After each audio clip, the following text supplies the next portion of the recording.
The city of Zodanga saw to that.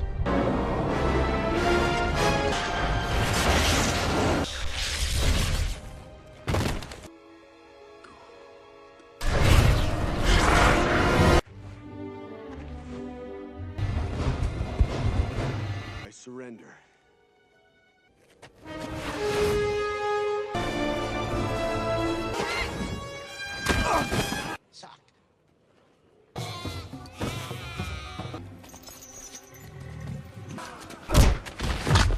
And I...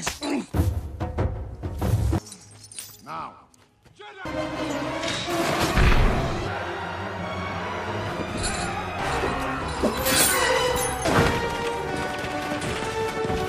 My right arms!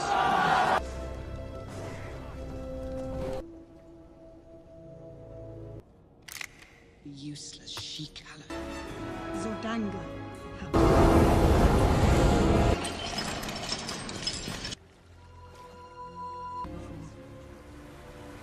This is not the work of gods.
Film Barsoom नामक एक अजीब ग्रह पर शुरू होती है। ग्रह में 3 प्रमुख साम्राज्य शामिल हैं जिन्हें हीलियम, जोडंगा और थार्क्स कहा जाता है। हीलियम और जोडंगा सदियों से युद्ध में हैं। फिल्म की शुरुआत में हम नीली टोपी पहने हीलियम की सेना को लाल टोपी पहने जोडंगा की सेना से लड़ते हुए देखते हैं। सबथान नाम के जोडंगा के जनरल से 3 लोग संपर्क करते हैं जो थेन नामक ईश्वर के दूत होने का दावा करते हैं। थन के नेता मताई शांग उसे एक रहस्यमय नीला हथियार देते हैं और उसे बताते हैं कि इसे प्राप्त करने के लिए देवी ने उसे चुना है। थंस ने युद्ध में जोडंगा की मदद करने का फैसला किया है। उनके पास नौवीं किरण नामक एक रहस्यमय नीली रोशनी पर नियंत्रण है जो उन्हें बारसूम पर अन्य जीवित प्राणियों की तुलना में अधिक मजबूत बनाती है। ये दृश्य 1881 में न्यूयॉर्क शहर का है। एडगर नाम के एक व्यक्ति को उसके चाचा जॉन कार्टर ने न्यूयॉर्क शहर में बुलाया है। जब एडगर स्टेशन पर उतरता है तो उसका स्वागत जॉन के बटलर द्वारा किया जाता है जो उसे जॉन की संपत्ति में ले जाता है। जैसा कि यह पता चला है जॉन एक धनी व्यक्ति और पूर्व कॉन्फेडरेट सेना कप्तान है। जॉन के वकील ने दुखी होकर एडगर को जॉन की अचानक मृत्यु की सूचना दी। जॉन ने अपनी सारी असंख्य संपत्ति एडगर के लिए छोड़ दी है। फिर वकील आश्चर्यचकित एडगर को जॉन की समाधि पर ले जाता है जहाँ उसके शरीर को संरक्षित किया जा रहा है। लेकिन अजीब बात है कि मकबरे का दरवाजा सिर्फ अंदर से खुलता है। बाद में वकील ने एडगर को जॉन की एक निजी डायरी सौंपी जिसे जॉन चाहता था कि केवल एडगर ही पढ़े। जब वकील चला जाता है तो वह उसे पढ़ना शुरू कर देता है। इसकी शुरुआत इस बात से होती है कि एडगर ही एकमात्र ऐसा व्यक्ति था जो जॉन की जंगली कहानियों पर विश्वास करता था जब वह छोटा था, इसलिए एडगर को ये कहानी बताना ही सही लगता है। कहानी गृहयुद्ध के बाद एरिजोना में शुरू होती है। जॉन कार्टर कॉन्फेडरेट आर्मी में एक पूर्व कप्तान है जो वर्तमान में गुफाओं में सोने की तलाश में है। पॉवेल एक यूनियन कर्नल है जो चाहता है कि जॉन अपाचे के खिलाफ उसके अमेरिकी घुड़सवार सैनिकों की मदद करे, इसलिए वह उसका अपहरण कर लेता है और उसे एक सैनिक के रूप में नियुक्त करने का प्रयास करता है। हालांकि जॉन अब एक सैनिक के रूप में नहीं लड़ना चाहता। भागने की कई असफल कोशिशों के बाद वह एक गार्ड को मारकर और कर्नल का घोड़ा चुराकर भागने में सफल हो जाता है। कर्नल और उसके आदमी उसका पीछा करते हैं। कुछ ही दूरी पर उन्हें एक घुड़सवार अपाचे युद्ध बैंड मिलता है। कर्नल और लोगों के साथ गोलीबारी हो जाती है। अराजकता के बीच जॉन भागने की कोशिश करता है लेकिन लड़ाई में कर्नल घायल हो जाता है। वह दया करके कर्नल की मदद करता है और उसे एक गुफा के पास लाता है। जॉन के लिए ये गुफा नहीं है क्योंकि वह यहाँ सोने की तलाश में कभी नहीं आया। वह अंदर जाता है, माचिस जलाता है और गुफा की छत पर ढेर सारा सोना लगा हुआ देखकर आश्चर्यचकित रह जाता है। हालांकि तभी उसके पीछे एक आदमी कहीं से प्रकट होता है। यह आदमी उन कॉन्टों में से एक है जिसे हमने फिल्म की शुरुआत में देखा था। कर्नल जॉन को सचेत करता है जिसका उस अजीब आदमी से झगड़ा हो जाता है। वह उस आदमी को गोली मार देता है जिससे वह जमीन पर गिर जाता है। जब जॉन उसके पास जाता है तो वह उस आदमी को उसके हाथों में एक अजीब पदक को देखते हुए बारसूम कहते हुए सुनता है। जॉन पदक उठाता है और बारसूम शब्द दोहराता है। अचानक लॉकेट से एक चमकदार नीली रोशनी चमकती है। जब जॉन ने फिर से अपनी आंखें खोली तो वह एक अजीब रेगिस्तान में था। वह उठता है और चलने की कोशिश करता है, लेकिन हर कदम पर गिरता है। ऐसा लगता है मानो वह हवा में तैर सकता है। भ्रमित होकर वह नए वातावरण में चलने का अभ्यास करता है। चलते चलते वह पास की एक पहाड़ी पर पहुंचता है, जहां उसे कई अंडे फूटते हुए दिखाई देते हैं। तभी 6 अंगों वाले हरे जीवों का एक बड़ा समूह विशाल जानवरों पर सवार दिखाई देता है। नेता उस पर हमला करता है, जिससे जॉन को एक बड़ी छलांग लगानी पड़ती है। बाकी लोग जॉन पर गोलीबारी शुरू कर देते हैं, लेकिन जब उनके नेता उनसे कहते हैं तो रुक जाते हैं। जीव एक अलग भाषा में बात करता है और अपना परिचय टाकस के रूप में देता है। जॉन अपना परिचय वर्जीनिया के जॉन कार्टर के रूप में देता है, लेकिन प्राणी समझ जाते हैं कि उसका नाम वर्जीनिया है। टाकस जॉन को पहले की तरह कूदने के लिए कहता है, लेकिन वह इनकार करता है और उस पर हमला करता है। जीव जॉन को घायल कर देते हैं और उसे बंधक बना लेते हैं। जैसे ही वे बात करते हैं, हमें पता चलता है कि उनकी प्रजाति को थार्क्स कहा जाता है। उसी ग्रह पर कहीं और हीलियम शहर की राजकुमारी देजा अपने पिता हीलियम के राजा को अपना डिजाइन किया हुआ हथियार पेश करने का अभ्यास करती है। हीलियम जोडंगा नामक एक अन्य शहर के साथ युद्ध में है और थंस जोडंगा के पक्ष में होने के कारण हारने वाला है। देजा ने जोडंगा द्वारा युद्ध लड़ने के लिए इस्तेमाल की जाने वाली 9वीं किरण के रहस्य का पता लगा लिया है। हालांकि जब वह राजा को अपना हथियार दिखाती है तो एक आदमी चुपके से उसमें खराबी पैदा कर देता है, जिससे उसमें विस्फोट हो जाता है। जोडंगा का राजा सबथान युद्ध समाप्त करने के लिए देजा से शादी करना चाहता है, लेकिन वह इसके बेहद खिलाफ है। यदि सबथान उससे शादी करता है तो वह हीलियम का राजकुमार होगा और उसके पास पूरे बारसूम पर शासन करने की शक्ति होगी। इस बीच थर्क्स जॉन को अपने शहर ले जाते हैं और उसे नवजात शिशुओं के साथ रख देते हैं। रात के समय 16 नाम की मादा थार्क जॉन को एक तरल पदार्थ खिलाती है, जिसके बाद वह थार्क्स की भाषा समझ पाता है। अगले दिन थर्क्स ने जॉन को सबके सामने ऊंची छलांग लगाने का आदेश दिया। ओहन ने नोटिस किया कि पदक टाकस के पास है और इसके बिना वह घर वापस नहीं जा सकता। तभी आसमान में 2 युद्धपोत दिखाई देते हैं। हीलियम और जोडंगा एक दूसरे से लड़ रहे हैं। युद्ध थार्क्स के लिए मनोरंजन है, जो इस बात पर दांव लगाते हैं कि कौन जीतेगा। हम राजकुमारी देजा को जहाजों में लड़ते हुए देखते हैं। वह जहाज को नियंत्रित करने की कोशिश करती है, लेकिन इस प्रक्रिया में जहाज से गिर जाती है। जॉन अपनी नई खोजी गई कूदने की शक्तियों का उपयोग करके राजकुमारी को बचाता है। थर्क्स जॉन के लिए जयकार करना शुरू कर देते हैं, जो अब देजा के साथ जोडंगा के सैनिकों से लड़ रहा है। जॉन लड़ाई का रुख बदलने में सफल हो जाता है, जिससे हीलियम जीत जाता है, लेकिन उनका जहाज भी दुर्घटनाग्रस्त हो जाता है। देजा और जॉन थर्क्स के साथ हैं। टाकस जॉन की क्षमताओं से प्रभावित होता है और उसे अपना दाहिना हाथ बनाता है। जॉन इस विचार के प्रति अनिच्छुक है, लेकिन असहमत नहीं है। रात में देजा और जॉन बात करते हैं और देजा जॉन को बताता है कि वे मंगल ग्रह पर हैं, जिसे उनकी भाषा में बारसूम कहा जाता है। जॉन आश्चर्यचकित है और उस पर विश्वास नहीं करता। वह उसे बताता है कि वह पृथ्वी से है। देजा को भी इस पर विश्वास करना मुश्किल लगता है। अपनी सघन अस्थि घनत्व और ग्रह के कम गुरुत्वाकर्षण के कारण कार्टर के पास अविश्वसनीय ताकत है और वह ऊंची छलांग लगा सकता है। इसके बाद देजा उसे थार्क के मंदिर में ले जाता है, जहाँ किसी भी इंसान को जाने की इजाजत नहीं है। वह आशा करती है कि मंदिर के पास ये जानने का एक तरीका है कि लोग दुनिया भर में कैसे यात्रा कर सकते हैं, जैसा कि जॉन के पास था। दयालु मादा थार्क 16 उनके पीछे जाकर उनसे रुकने की विनती करती है। देजा जॉन को देवी इसिस की मूर्ति दिखाता है और उसमें खुदे हुए कुछ चिन्ह पड़ता है। हालांकि उन तीनों को जल्द ही थार्क्स द्वारा गिरफ्तार कर लिया गया और मंदिर में प्रवेश करने के लिए मौत की सजा सुनाई गई। टाकस ने जॉन के हाथ काटने के लिए सभी से उसे सेल में कैदियों के साथ अकेला छोड़ने के लिए कहा। जब वे अकेले होते हैं तो वह बताता है कि वह 16 का पिता है और नहीं चाहता कि वे थर्क्स के हाथों मरें। वह जॉन को अपना पदक सौंपता है और उसे देवी इसिस के रहस्य को सुझाने के लिए इस नदी पर जाने और अपनी दुनिया में वापस आने के लिए कहता है। कुछ देर बाद जब थार्क्स कमरे में देखते हैं तो उन्हें पता चलता है कि टाकस ने उन्हें धोखा दिया है। टाकस का दुश्मन तालहाजस कार्यभार संभालता है और खुद को नया नेता घोषित करता है। फिर हम जॉन, देजा और 16 को इस नदी की ओर जाते हुए देखते हैं। देजा मार्ग का नेतृत्व कर रहा है। हालांकि 16 जॉन से कहती है कि वह उन्हें नदी के बजाय हीलियम शहर की ओर ले जा रही है। जॉन ने उससे इस बारे में पूछा और पता चला कि वह उसे युद्ध में एक सैनिक के रूप में इस्तेमाल करने के लिए अपने शहर ले जा रही थी। निराश होकर जॉन 16 को रास्ता दिखाने के लिए कहता है और राजकुमारी को वहीं छोड़ देता है। देजा ने जोर देकर कहा कि उसने ऐसा केवल इसलिए किया क्योंकि वह सबथान से शादी नहीं करना चाहती थी। वह उसे अपने साथ नदी तक चलने के लिए कहता है। कोई अन्य रास्ता न होने पर वह सहमत हो जाती है। तीनों इस नदी से होते हुए एक विशाल उल्टे पिरामिड तक पहुंचते हैं। जॉन और देजा इसके ऊपर जाते हैं और जमीन पर एक अजीब नीली ऊर्जा का निर्माण होते देखते हैं। देजा को एहसास हुआ कि यह 9वीं किरण की शक्ति है, जिससे उसने अपना हथियार बनाया था। उन्हें यह भी एहसास है कि मंगल पर कार्टर की उपस्थिति 9वीं किरण की मदद से पृथ्वी से मंगल तक खुद की एक प्रति के संचरण के कारण होने की संभावना है। तभी हंस के नेता मताई शांत के नेतृत्व में वाराहुंस की एक सेना आती है। जॉन बहादुरी से देजा और 16 को भाग जाने के लिए कहता है और खुद वाराहुंस की सेना से लड़ता है। हीलियम का राजा जॉन की सहायता के लिए अपनी सेना भेजता है, जो वाराहुन को हरा देता है और उसे बचाता है। वे घायल जॉन को हीलियम ले जाते हैं। देजा अपने घर पहुंचती है और अपने पिता से मिलती है। वह वहां जोडंगा के राजा सबथान को देखकर आश्चर्यचकित हो जाती है। वह देजा से उससे शादी करने और युद्ध समाप्त करने के लिए कहने के लिए बिना किसी हथियार और सैनिकों के साथ आया है। देजा के पास युद्ध रोकने का कोई अन्य तरीका नहीं है, इसलिए वह अनिच्छा से उससे शादी करने के लिए सहमत हो जाती है। निम्नलिखित दृश्य में हम जॉन को हीलियम महल के एक कक्ष में आराम करते हुए देखते हैं। देजा द्वारा नियुक्त एक सैनिक उसे ले आता है और चुपके से उसे अपने कक्ष में ले जाता है। देजा ने जॉन को पदक का उपयोग करके अपने घर वापस जाने के लिए कहा। जब गार्ड उसके कक्ष में प्रवेश करते हैं तो जॉन गायब हो जाता है। देजा सोचता है कि वह पृथ्वी पर वापस चला गया, लेकिन जॉन वास्तव में सैनिकों से छिप रहा है। जब वे चले जाते हैं तो वह बाहर जाने की कोशिश करता है, लेकिन जल्द ही मताई शांग द्वारा पकड़ लिया जाता है। जॉन मताई शांग की अपने आसपास के किसी भी प्राणी में बदलने की क्षमता से आश्चर्यचकित है। पूरा शहर सबथान और देजा की शादी की तैयारी कर रहा है। मताई शांग 9वीं किरण द्वारा विकसित तकनीक की मदद से जॉन को खुद से बांधता है। जॉन अपने शरीर को अपनी इच्छानुसार हिलाने डुलाने में असमर्थ है। ऐसा प्रतीत होता है कि मताई शांग अपनी कलाई के उपकरण से उसे नियंत्रित कर रहा है। मताई शांग ने तब उसे बताया कि सबथान शादी के बाद देजा को मारने और हीलियम पर आक्रमण करने की योजना बना रहा है। थन ने युद्ध में उसका पक्ष लिया क्योंकि सबथान को हेरफेर करना सबसे आसान था, लेकिन मताई शांग का असली उद्देश्य सबथान के माध्यम से पूरे बारसूम पर शासन करना है। मताई शांग जॉन को मारने ही वाला है, तभी एक विदेशी कुत्ता जिससे जॉन पहले दोस्ती कर चुका था उसके बचाव में आता है। यह मताई शांग की कलाई के उपकरण को काट देता है और जॉन को आजाद कर देता है। वह एक उड़ने वाले जहाज की ओर दौड़ता है और देजा को सबथान से शादी करने से रोकने के लिए उड़ जाता है। हालांकि जॉन को यह नहीं पता कि विमान को कैसे नियंत्रित किया जाए और थार्किक क्षेत्र के पास क्रैश लैंड कैसे किया जाए। उन्होंने उसे पीटे हुए टाकस के साथ बंदी बना लिया। ताल हाजस जो अब थार्क्स का नेता है, जॉन और टाकस को सफेद वानर नामक विशाल जानवरों के साथ रखता है। जॉन किसी तरह पूरी थार्क आबादी के सामने वानरों को पकड़ने में कामयाब हो जाता है। फिर वह ताल हाजस को उससे लड़ने के लिए आमंत्रित करता है और उसे एक ही बार में हरा देता है। हर कोई जॉन के लिए जयकार करता है जो अब थार्क्स का नया नेता है। फिर वह उन्हें जोडंगा से लड़ने में मदद करने के लिए मनाता है। थर्क्स और जॉन की सेना देजा और सबथान के विवाह समारोह के लिए आगे बढ़ती है। जॉन शादी रोकने के लिए ठीक समय पर वहां पहुंच जाता है। उसे देखकर सबथान देजा को मारने की कोशिश करता है, लेकिन जॉन उसे समय रहते रोक देता है। दोनों शहरों के सैनिकों के बीच फिर से युद्ध छिड़ जाता है। हालांकि थर्क्स अब हीलियम के पक्ष में है। जोडंगा जल्द ही हार जाता है, लेकिन मताई शांग जॉन के पदक के साथ भागने में सफल हो जाता है। जॉन मंगल ग्रह पर देजा के पति के रूप में रहने की योजना बना रहा है ताकि वह पदक की तलाश में परेशान न हो। उसकी और देजा की शादी हो जाती है और भीड़ उनके लिए जय जयकार करती है। वह अब हीलियम का राजकुमार है। अगली सुबह जॉन और देजा बालकनी पर हैं। देजा जॉन को बाहर छोड़ देता है और कमरे में चला जाता है। तभी मताई शांग प्रकट होता है। जॉन उससे लड़ने की कोशिश करता है, लेकिन वह पदक का उपयोग करके जॉन को वापस धरती पर भेजने में सफल हो जाता है। जब जॉन उठा तो वह धूल से सना हुआ था और उसकी दाढ़ी लंबी हो गई थी। वह उसी गुफा में है और कर्नल पॉवेल के अवशेषों को देखने के लिए उसकी ओर देखता है, जिससे पता चलता है कि जब वह मंगल ग्रह पर था तो पृथ्वी पर एक लंबा समय बीत चुका है। वह पदक के लिए चारों ओर देखता है, लेकिन उसे नहीं मिलता है। उसके पास वापस जाने का कोई रास्ता नहीं है। गुफा में जड़ा सोना उसे अमीर बनाता है। वह जानता है कि पृथ्वी पर और भी पदक हैं। वह एक खनन निगम शुरू करता है और अगले 10 वर्षों के लिए पदक की खोज करता है। एक दिन तक उसे एक साइट पर एक मिल जाता है। जॉन खुश है, लेकिन वह जानता है कि थन इस समय उस पर नजर रख रहे हैं। जब वह मंगल ग्रह पर जाए तो पृथ्वी पर उसके शरीर की रक्षा की जानी चाहिए, क्योंकि इस पर कोई भी क्षति होने पर दोनों ग्रहों पर उसकी मृत्यु हो जाएगी। इसीलिए उनकी समाधि केवल अंदर से खुलती है। उसने मंगल ग्रह पर वापस लौटने के लिए अपनी मृत्यु की साजिश रची थी। जॉन ने डायरी में लिखा है कि वह चाहता है कि धन के बदले एडगा उसके मकबरे को थन से बचाए। डायरी पढ़कर एडगा सदमे में है। वह मकबरे के बाहर जाता है और उसे एक गुप्त पासवर्ड से खोलने की कोशिश करता है जो निकला, जिसे जॉन एडगा कहते थे जब वह बच्चा था। जैसे ही मकबरे के दरवाजे खुलते हैं, एक थन एडगा के पास आता है। वह जॉन को मारने की प्रतीक्षा में एडगा की जासूसी कर रहा था। हालांकि इससे पहले कि वह एडगा को नुकसान पहुंचा पाता, पीछे से किसी ने उसे मार गिराया। एडगा अपने चाचा को अपने सामने देखकर आश्चर्यचकित हो गया। जॉन थन का पदक लेता है, क्योंकि बाद में पता चलता है कि उसे पदक कभी नहीं मिला था। ये सब उसकी मृत्यु सहित एक थन को आकर्षित करने और उसका पदक हासिल करने के लिए नकली था। जॉन फिर एडगा से अपने मकबरे की अब से रक्षा करने के लिए कहता है और उसके अंदर चला जाता है। वह पदक के साथ बिस्तर पर लेट जाता है और मंत्रोच्चार करता है जो उसे फिर से मंगल ग्रह पर ले जाएगा।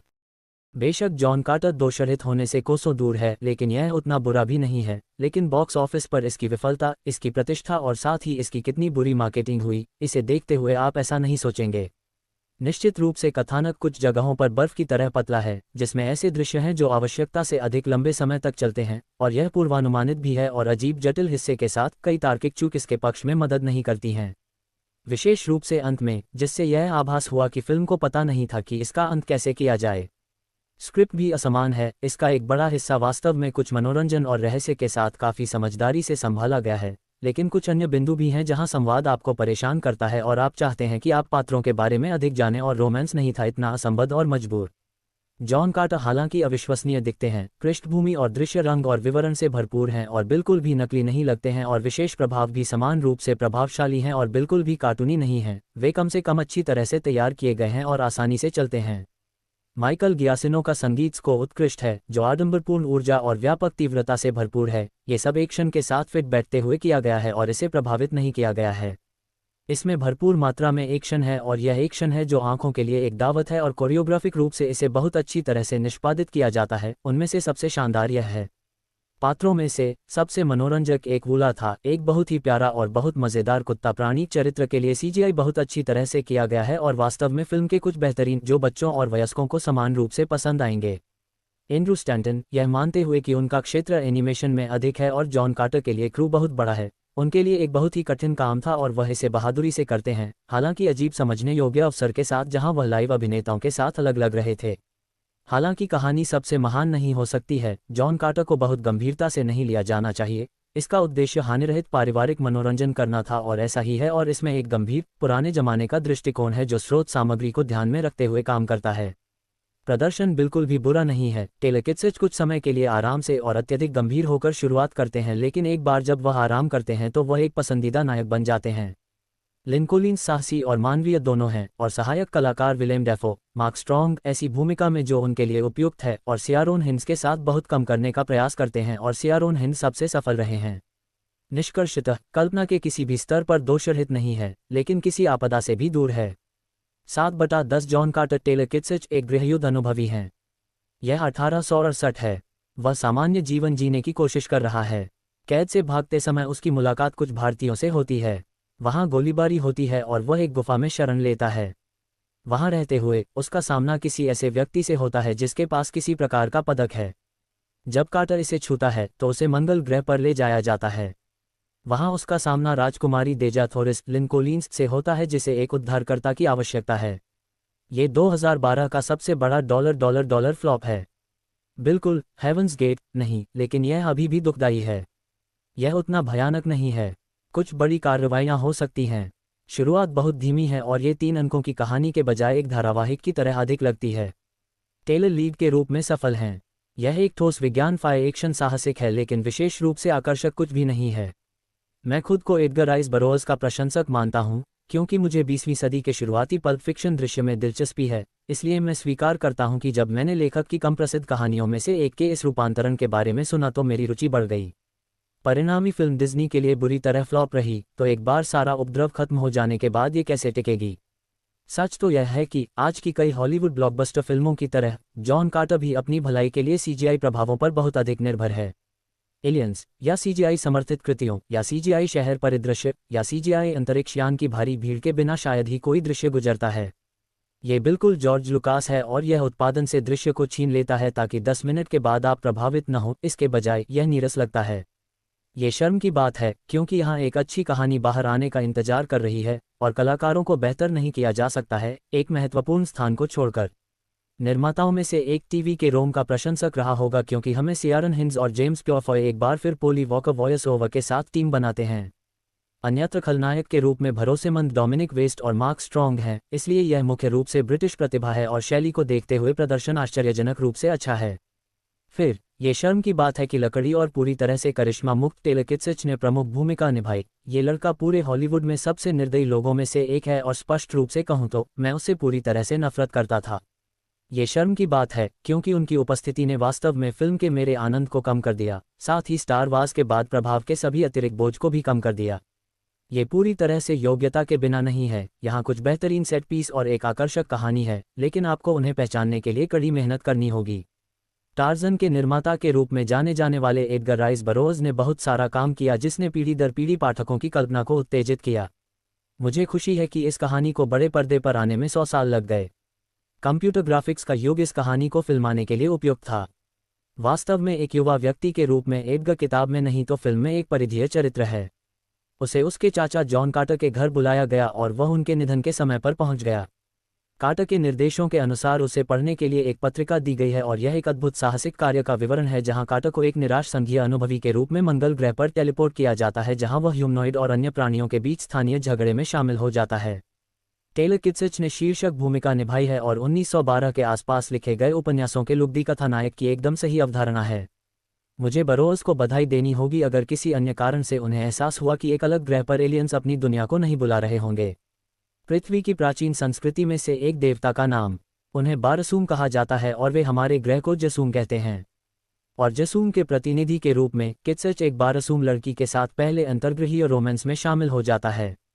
एक राजकुमारी भी, लेकिन थन नामक कुछ अलौकिक प्राणी तार खींचते प्रतीत होते हैं, और ये थन हमारे ईसाई धर्म के स्वर्गदूतों की तरह नहीं हैं। वे बिल्कुल भी सौम्य प्राणी नहीं हैं। वे किच की कुछ योजनाओं को विफल करने के लिए कीमत तय करते हैं। मैं वूला से बहुत प्यार करता था, एक विशाल माजवॉम जिसमें एक प्यारा गुण है और वह खुद को किट्सिच से जोड़ता है। फिल्म ने वास्तव में अपने बजट के हिसाब से उतना अच्छा प्रदर्शन नहीं किया। ये दुखद है क्योंकि यह कल्पना का एक अच्छा नमूना है और इसका श्रेय उस व्यक्ति को जाता है जिसके पास असीमित कल्पना थी, एडगर राइस बरोज। शानदार। ये किसी फिल्म को परिभाषित करने वाला पहला शब्द है जो प्रसिद्ध कहानी का आकर्षक संस्करण देता है। लेकिन सबसे महत्वपूर्ण घटक 3D या विशेष प्रभाव नहीं है। एक महान शो के लिए मुख्य बात कहानी की समझ का स्मार्ट उपयोग है जिसे छवि में कम नहीं किया जा सकता है। एक क्लासिक साइंस फिक्शन उपन्यास को सुसंगतता और लय और आकर्षण देने में लिन कोलिंस और टेलर किट्सिच के सभ्य काम की महत्वपूर्ण भूमिका है, जिन्होंने इस अनुकूलन में न केवल नए कपड़े बल्कि गहरी सांस ली है। किताब की पंक्तियों की यादें टाइम मशीन के टुकड़ों के साथ मिल जाती हैं और सब कुछ सही, नाटकीय और आश्वस्त करने वाला लगता है।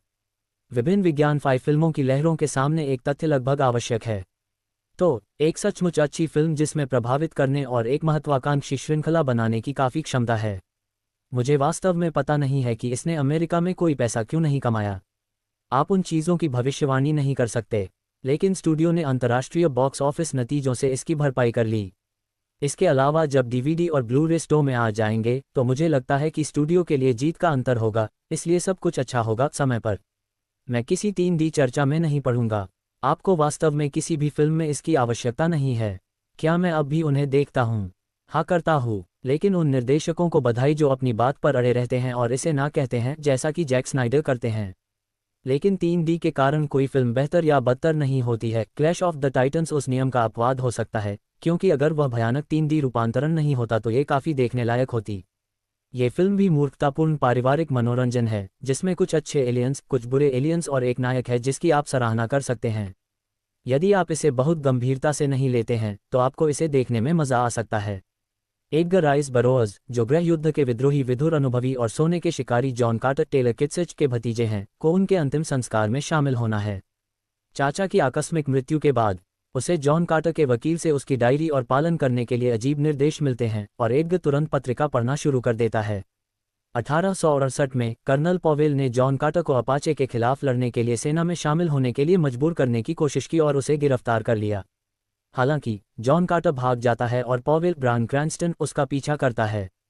उन पर अपाचे द्वारा हमला किया जाता है और वे एक गुफा में छिप जाते हैं। वे एक थन से आश्चर्यचकित हो जाते हैं और जॉन कार्टर उसे मार देता है और एलियन का पदक जॉन कार्टर को मंगल ग्रह पर ले जाता है। जॉन के पास ऊंची छलांग लगाने की क्षमता है और मंगल के गुरुत्वाकर्षण के कारण उसकी ताकत बढ़ गई है। हालांकि वह थार्क्स द्वारा पकड़ लिया जाता है और उनका कैदी बन जाता है। उसे पता चलता है कि मंगल ग्रह, जिसे बारसून कहा जाता है, हजारों वर्षों से हीलियम और जोडंगा के बीच युद्ध चल रहा है और यह युद्ध ग्रह को नष्ट कर रहा है। जोडंगा के दुष्ट नेता सबथान डोमिनिक वेस्ट को थन मटाई शांग मार्क स्ट्रॉन्ग से एक शक्तिशाली हथियार प्राप्त हुआ है। हालांकि सबथान शांति का प्रस्ताव रखता है यदि वह हीलियम राजकुमारी डेजा थोरिस लिन कोलिंस से शादी करता है।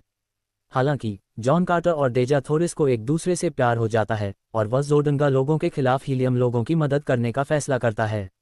लेकिन मताई शांग ने जॉन कार्टर को पृथ्वी पर वापस भेज दिया और मंगल पर लौटने का उनका आखिरी मौका उनके प्रिय भतीजे के रवैये पर निर्भर करता है। जॉन कार्टर एक उत्कृष्ट विज्ञान 5 फिल्म है और IMDb में बिल्कुल कम आंका गया है। जटिल कहानी आकर्षक और अत्यधिक मनोरंजक है और 2012 की मेरी पसंदीदा फिल्मों में से एक है। दृश्य अवधारणा शानदार है और कहानी में एक्शन, रोमांस और कॉमेडी पूरी तरह से संतुलित है और मुख्य जोड़ी टेलर किट्सिच और लिन कोलिंस एक आदर्श केमिस्ट्री दिखा रही है। सबसे प्रभावशाली बात यह है कि एडगर राइस बरोज का चरित्र जॉन कार्टर 1912 में अपनी पहली उपस्थिति के बाद से एक शताब्दी का जश्न मना रहा है। मेरा वोट 9 है। ब्लॉकबस्टर, अवतार और द प्रिंसेस ऑफ मार्स इसी किताब पर आधारित थी। किताब के लेखक एडगर राइस बरोज डेरिल सबारा कहानी को विश्वसनीयता देने के लिए फिल्म में एक भूमिका निभाते हैं। ये कहानी 20वीं सदी की आम धारणा पर आधारित है कि मंगल ग्रह पर हमारी तुलना में बेहतर प्रौद्योगिकी के साथ एक मरती हुई जाति का निवास था। जॉन कार्टर टेलर किट्सिच के चरित्र को एरिजोना में होने वाली घटनाओं की एक श्रृंखला के माध्यम से अच्छी तरह से पेश किया गया है। हारे हुए उद्देश्य का एक सैनिक कार्टर अचानक मंगल ग्रह पर ले जाया जाता है और खुद को एक अलग युद्ध का हिस्सा पाता है। मंगल के कम गुरुत्वाकर्षण के कारण जॉन कार्टर ने पाया कि वह मूल निवासियों की तुलना में तेज दौड़ सकता है और ऊंची छलांग लगा सकता है। मिश्रण में जोड़ने के लिए मनुष्यों और विशाल हरे प्राणियों के 2 युद्धरत गुट हैं। लिन कोलिंस ने योद्धा राजकुमारी की भूमिका निभाई है जो चाहती है कि जॉन कार्टर उसके हीलियम शहर की रक्षा में मदद करे। कार्टर केवल पृथ्वी पर लौटना चाहता है। ये फिल्म अंततः बरोज के कार्यों के लिए एक उपयुक्त श्रद्धांजलि है। जब आप इसे देखते हैं तो आप सोचते हैं, ओह ये पहले भी किया जा चुका है, या ये स्टार वार्स से लिया गया था। लेकिन वास्तव में यह उनसे नहीं लिया गया था, उन्होंने बरोज से उधार लिया था। आधुनिक फिल्म प्रेमियों को यह फिल्म थोड़ी घिसी पिटी लग सकती है। एक विज्ञान फाई प्रशंसक के रूप में जो 50 के दशक की विज्ञान फाई सामग्री को पसंद करता है, ये 10 स्टार था। निश्चित रूप से हर कोई टार्जन को जानता है, लेकिन कितने लोग एडगर राइस बरोज के दूसरे नायक के बारे में एक फिल्म की मांग कर रहे थे। अर्थमैन जॉन कार्टर मंगल ग्रह पर गया।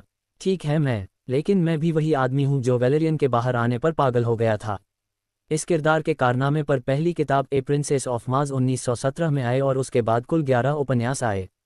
1931 की शुरुआत में लूनी ट्यून्स के निर्देशक बॉब क्लैम्पेट को जॉन कार्टर फिल्म बनाने के लिए बरोज की मंजूरी मिल गई और उन्होंने लेखक के बेटे जॉन कोलमैन बरोज के साथ मिलकर रोटोस्कोप एनिमेशन बनाया जो काफ़ी यथार्थवादी था। 1936 में फिल्म प्रदर्शकों को परीक्षण फुटेज दिखाने के बाद फिल्म रद्द कर दी गई क्योंकि उनका मानना था कि मंगल ग्रह पर मनुष्यों का विचार छोटे शहरों के दर्शकों के लिए बहुत अजीब था। ध्यान रखें कि अगले ही वर्ष फ्लैश गॉर्डन ने सिनेमाघरों में प्रदर्शन किया और भारी सफलता प्राप्त की। यदि क्लैम्पेट सफल होता तो वह स्नो वाइट को हरा देता और पहली पूर्ण लंबाई वाली एनिमेटेड फिल्म बन जाती। रे हैरीहाउसेन 50 के दशक में यह फिल्म बनाना चाहते थे और जॉन मैकेटिर्नन और टॉम क्रूज ने 80 के दशक में कोशिश की थी, लेकिन ऐसी फिल्म बनाने के लिए तकनीक कभी भी सही स्तर पर नहीं थी जो उस रूप और अनुभव को पकड़ सके जैसा उपन्यासों ने वादा किया था। रॉबर्ट रोड्रिग्स और जॉन फेवरू के साथ भी फिल्म बनाने का प्रयास किया गया था। जब बाद वाला टूट गया तो फेवरू ने आयरन मैन के साथ MCU शुरू किया। उन्होंने इस फिल्म में एक थर्ड बुकी को आवाज़ दी थी क्योंकि वह इस बात से उत्साहित थे कि यह बन रही है। एंड्रू स्टैंटन, जिन्होंने पिक्सर फिल्मों फाइंडिंग निमो और WALL-E का निर्देशन किया था, डिज्नी को पैरामाउंट से अधिकार वापस पाने के लिए मनाने में सक्षम थे और वह जॉन कार्टर को एक फ्रेंचाइजी में बना सकते थे। इसके बाद स्टैंटन ने लगभग 2 बार फिल्म की शूटिंग की, लाइव एक्शन फिल्में बनाने वालों के बजाय एनिमेशन विशेषज्ञों से सलाह ली और मार्केटिंग सलाह को नज़रअंदाज कर दिया। हालांकि उसके जीतने का कोई रास्ता नहीं था। फिल्म को बराबरी हासिल करने के लिए दुनिया भर में $600 मिलियन की कमाई करने की जरूरत थी। यह एक आश्चर्यजनक संख्या है जिसे केवल 63 फिल्में ही हासिल कर पाई हैं। फिल्म ने डिज्नी को $200 मिलियन से अधिक का नुकसान पहुंचाया और स्टूडियो के प्रमुख रिच रॉस को अपनी नौकरी से हाथ धोना पड़ा। उन्होंने पहले ही 20,000 leagues under the sea remake को रद्द कर दिया था और द लोन रेंजर के बजट में कटौती कर दी थी। फिर भी इस फिल्म को वह सारा पैसा दिया जो वह चाहती थी और उसके ऊपर $100 मिलियन का बजट भी दिया। इस तरह की फिल्म कैसे असफल हो सकती है? क्या ऐसा इसलिए था क्योंकि ट्रेलरों में लेड जेपेलिन के कश्मीर का उपयोग करने से यह पुराने जमाने का लग रहा था? क्या मूल स्टार वार्स जैसे विज्ञापन फिल्म दर्शकों तक नहीं पहुंचे? क्या बरोज के प्रशंसकों को यह भी पता था कि यह सिनेमाघरों में था? या क्या द शैडो, ग्रीन हॉर्नेट और द फैंटम और जॉन कार्टर जैसी संपत्तियां अब प्रसिद्ध नहीं हैं? वास्तविक फिल्म सचमुच एक गड़बड़ है। हालांकि ये पूरी तरह से महसूस किए गए थार्क्स और बारसूम की दुनिया के साथ एक भव्य दिखने वाला है। ये भी अजीब है कि फिल्म में बरोज स्वयं एक पात्र के रूप में है और इसकी शुरुआत बुरे आदमी को इसके नायक से परिचित कराने के बजाय एक सुपर हथियार प्राप्त करने से होती है। दुख की बात है कि हम मंगल ग्रह के देवता और मंगल ग्रह के सरदार को कभी नहीं देख पाएंगे। इस फिल्म ने इतने परमाणु स्तर पर धमाका किया कि शायद कोई भी स्टूडियो कभी भी जॉन कार्टर की दूसरी फिल्म नहीं बनाएगा। बरोज एस्टेट को मत बताए जिसे अधिकार वापस मिल गए हैं और वे इसका दोबारा इस्तेमाल करना चाहते हैं। अरे पहले को बनाने में 79 साल लग गए। एम्पायर पत्रिका के पहले पन्नों में आमतौर पर बड़ी फिल्मों की पहली झलक दिखाई जाती है जो वर्तमान में उनकी रिलीज से 6 महीने पहले प्रचारित होती हैं और मुझे लगता है कि मैंने जॉन के शॉट्स देखे होंगे। कार्टर ऑफ मार्स जैसा था जैसे ही मैं उस खंड से आगे निकल गया, लेकिन इस फिल्म के साथ मेरा पहला संपर्क निर्देशक को मार्क केरमोड से बात करते हुए सुनना था। यह एक साक्षात्कार था जो मेरे दिमाग में बस गया क्योंकि वह न केवल अहंकारी था बल्कि वह फिल्म के गणित के बारे में आक्रामक रूप से इनकार भी कर रहा था। कुछ सप्ताह बाद और केरमोड अपनी भविष्यवाणियों में सही साबित हुए क्योंकि जॉन कार्टर को मार्केटिंग, शीर्षक, सामग्री और खुद स्टैंटन को दोषी ठहराते हुए फ्लॉप करार दिया गया था। जैसा कि अक्सर होता है, एक बार जब कोई फिल्म लड़खड़ा जाती है तो आलोचक कटु समीक्षा और टिप्पणी के साथ उसकी आलोचना करने में प्रसन्न होते हैं। मुख्य रूप से मुझे लगता है क्योंकि यह लिखने में अधिक मजा है कि केवल ये कहना कि हाँ मुझे लगता है कि ठीक था। तीखे हमलों के परिणामस्वरूप मैंने इसे स्वयं देखने का निर्णय लिया और पाया कि शायद मुझे जितना आनंद लेना चाहिए था उससे थोड़ा अधिक मैंने इसका आनंद उठाया क्योंकि यह उतना भयानक कुत्ता नहीं था जितना इसे प्रस्तुत किया गया था। इसका मतलब यह नहीं है कि यह निश्चित रूप से अच्छी थी क्योंकि यह निश्चित रूप से नहीं थी, लेकिन कम से कम यह एक ओके फिल्म थी। समस्याएं साजिश रचने से शुरू होती हैं। अब बुनियादी फिल्मों में न केवल जॉन कार्टर दर्शक के लिए अनिवार्य रूप से की कहानी पढ़ते हुए आंखों की एक ताज़ा जोड़ी दिखाई देती है, बल्कि कार्टर के मंगल ग्रह पर पहुंचने के संदर्भ में भी आंखों की एक ताज़ा जोड़ी दिखाई देती है। यह एकदम सही उपकरण है क्योंकि जैसे जैसे पात्र कथानक सीखते हैं, वैसे वैसे दर्शक भी सीखते हैं। एक उदाहरण के रूप में द मैट्रिक्स देखें, हम सीखते हैं जैसे नियो सीखता है। हालांकि बात यह है कि इन उपकरणों का उपयोग अच्छी तरह से नहीं किया जाता है और कहानी कहने का तरीका भद्दा और कठोर है। जो चीज़ इसे बदतर बनाती है वह यह है कि बहुत सारे ऊंचे नाम और जनजातियां और प्रेरणाएं और समूह हैं। मुझे थोड़ी सी जटिलता से कोई समस्या नहीं है, लेकिन फिल्म में ही ऐसा लग रहा था। कहानी को आकर्षक तरीके से बताने के बजाय प्रभाव और शोर पर ध्यान केंद्रित किया गया है, जिसका अर्थ है कि सभी संवाद दृश्यों को स्क्रीन पर अपनी गति से खींचने के लिए छोड़ दिया गया है। उन्हें फिल्म से कोई मदद नहीं मिलती और वे एक आवश्यक बुराई की तरह महसूस करते हैं। फिल्म में विशेष प्रभाव उतने ही प्रभावशाली हैं जितने कि वाहन और पात्र। वे अच्छे दिखते हैं और वे स्क्रीन पर अच्छे से चलते हैं। दुर्भाग्य से वे यह विश्वास नहीं दिला पाते कि यह मंगल ग्रह है और मैंने उनकी दुनिया या उनकी कहानी में कभी दिलचस्पी नहीं ली। उचित एलियंस अवतार के लोगों की तरह दिखते हैं, जबकि अधिकांश इंसान ऐसे दिखते हैं जैसे वे क्लैश ऑफ द टाइटन्स या किसी इसी तरह की फिल्म से बचे थे। इससे कोई मदद नहीं मिलती कि मंगल ग्रह कभी भी पृथ्वी से घिरे रेगिस्तान जैसा नहीं दिखता, जो कि मूलतः ऐसा ही है। इस पर खर्च किए गए पैसे को देखते हुए किसी ने सोचा होगा कि वे मूल स्टार ट्रैक के being me down to the surface खंड की तुलना में ग्रह को अधिक विश्वसनीय बना सकते थे। हालांकि इनमें से किसी ने भी मुझे उतना परेशान नहीं किया जितना कि कूदना प्रभाव। मुझे पता है कि यह कहानी का हिस्सा है, लेकिन यह अतिरंजित है और हर समय अजीब दिखता है, जैसे इंडियाना जोन्स 4 बंदरों के साथ झूलता हुआ बेवकूफ़। ऐसा लगता है कि कार्टर की ताकत और क्षमताएं कथा के अनुरूप आती और जाती रहती हैं, जिससे मुझे भी परेशानी हुई। हालांकि मुख्य चीज़ जो गायब है वह है रोमांच और मनोरंजन की भावना। स्टैंटन सभी प्रभावों को अच्छी तरह से संचालित करता है और सभी अभिनेताओं से सही स्थान पर खड़े होकर अपनी पंक्तियां कहता है, लेकिन वह कहानी कहने में आश्चर्य या आनंद की भावना नहीं पकड़ पाता है। यदि उसे यह अधिकार मिल गया होता तो आडंबरपूर्ण नाम और गृहयुद्ध उतने भद्दे नहीं लगते, न ही मूर्खता इतनी कष्टप्रद मूर्खतापूर्ण लगती, क्योंकि यह सब कुछ मौज मस्ती के तत्व और जानबूझकर पलक झपकते ही किया गया होता। प्योरफॉर के चरित्र में हान सोलो का एक संकेत है, लेकिन उसका उपयोग शायद ही किया गया है। फिल्म को स्पार्क के उस समय की अधिक आवश्यकता थी और व्यस्त प्रभाव शॉट्स को पकड़ने वाली भद्दी कहानी की थोड़ी कम आवश्यकता थी। कलाकार वही करते हैं जो वे कर सकते हैं। मैंने सोचा कि कित्सिच ने अपना सर्वश्रेष्ठ प्रदर्शन किया और जब फिल्म ने उन्हें इसका उपयोग करने दिया तो उनमें एक निश्चित मात्रा में केमिस्ट्री थी। वह निश्चित रूप से कोलिन्स से बेहतर है, जो साबित करता है कि दिखावे और एक निजी प्रशिक्षक पर्याप्त नहीं है। उसने स्क्रीन पर कमान नहीं की और उसके पास चिंगारी नहीं थी। वेस्ट, स्ट्रॉन्ग, प्योरफॉर और क्रैंस्टन जैसे प्रॉपर मुख्य कलाकार अपना काम काफ़ी अच्छे से करते हैं, लेकिन अंततः मुझे लगता है कि वे सभी जानते हैं कि वे एक प्रभाव वाली फिल्म में हैं। इसलिए यदि आप मेरा मतलब समझते हैं तो ऐसा नहीं लगता कि वे वास्तव में अपने पात्रों की तलाश कर रहे हैं। मॉर्टन, चर्च और डेफो आवाज अभिनेताओं में से हैं। कुल मिलाकर जॉन कार्टर के लिए यह एक दिलचस्प सबक हो सकता है कि इतनी अधिक लागत वाली फिल्म कैसे न बनाएं और उसका विपणन कैसे न करें, लेकिन यह एक भयानक फिल्म नहीं है, केवल एक औसत फिल्म है और इस तरह शायद यह उस व्यवहार के लायक नहीं है जो अब इसे मिला है। प्रभावों से भरी अगली बड़ी मूर्खतापूर्ण ब्लॉकबस्टर से अधिक और कुछ नहीं। हालांकि यह भी विशेष रूप से अच्छा नहीं है और शोर के अलावा बहुत कम है। कहानी तब उलझती है जब छोटा सीजीआई आदमी अंतरिक्ष यान, हरे अवतारों और मैकेनिटी से घिरा हुआ स्क्रीन के चारों ओर उछलता है और अपनी पंक्तियां चिल्लाता है, लेकिन अंततः इसे देखना मज़ेदार नहीं है। मुझे परवाह है कि यह अपना पैसा 100 गुना अधिक कमा सकता था। सच तो यह है कि इसे वास्तव में देखने की तुलना में कहीं अधिक मज़ेदार होने की ज़रूरत थी। जॉन कार्टर एक अद्भुत विज्ञान फाई रोमांचकारी सवारी है। अमेरिकी गृहयुद्ध काल से लेकर लाल ग्रह मंगल तक हो रहा है।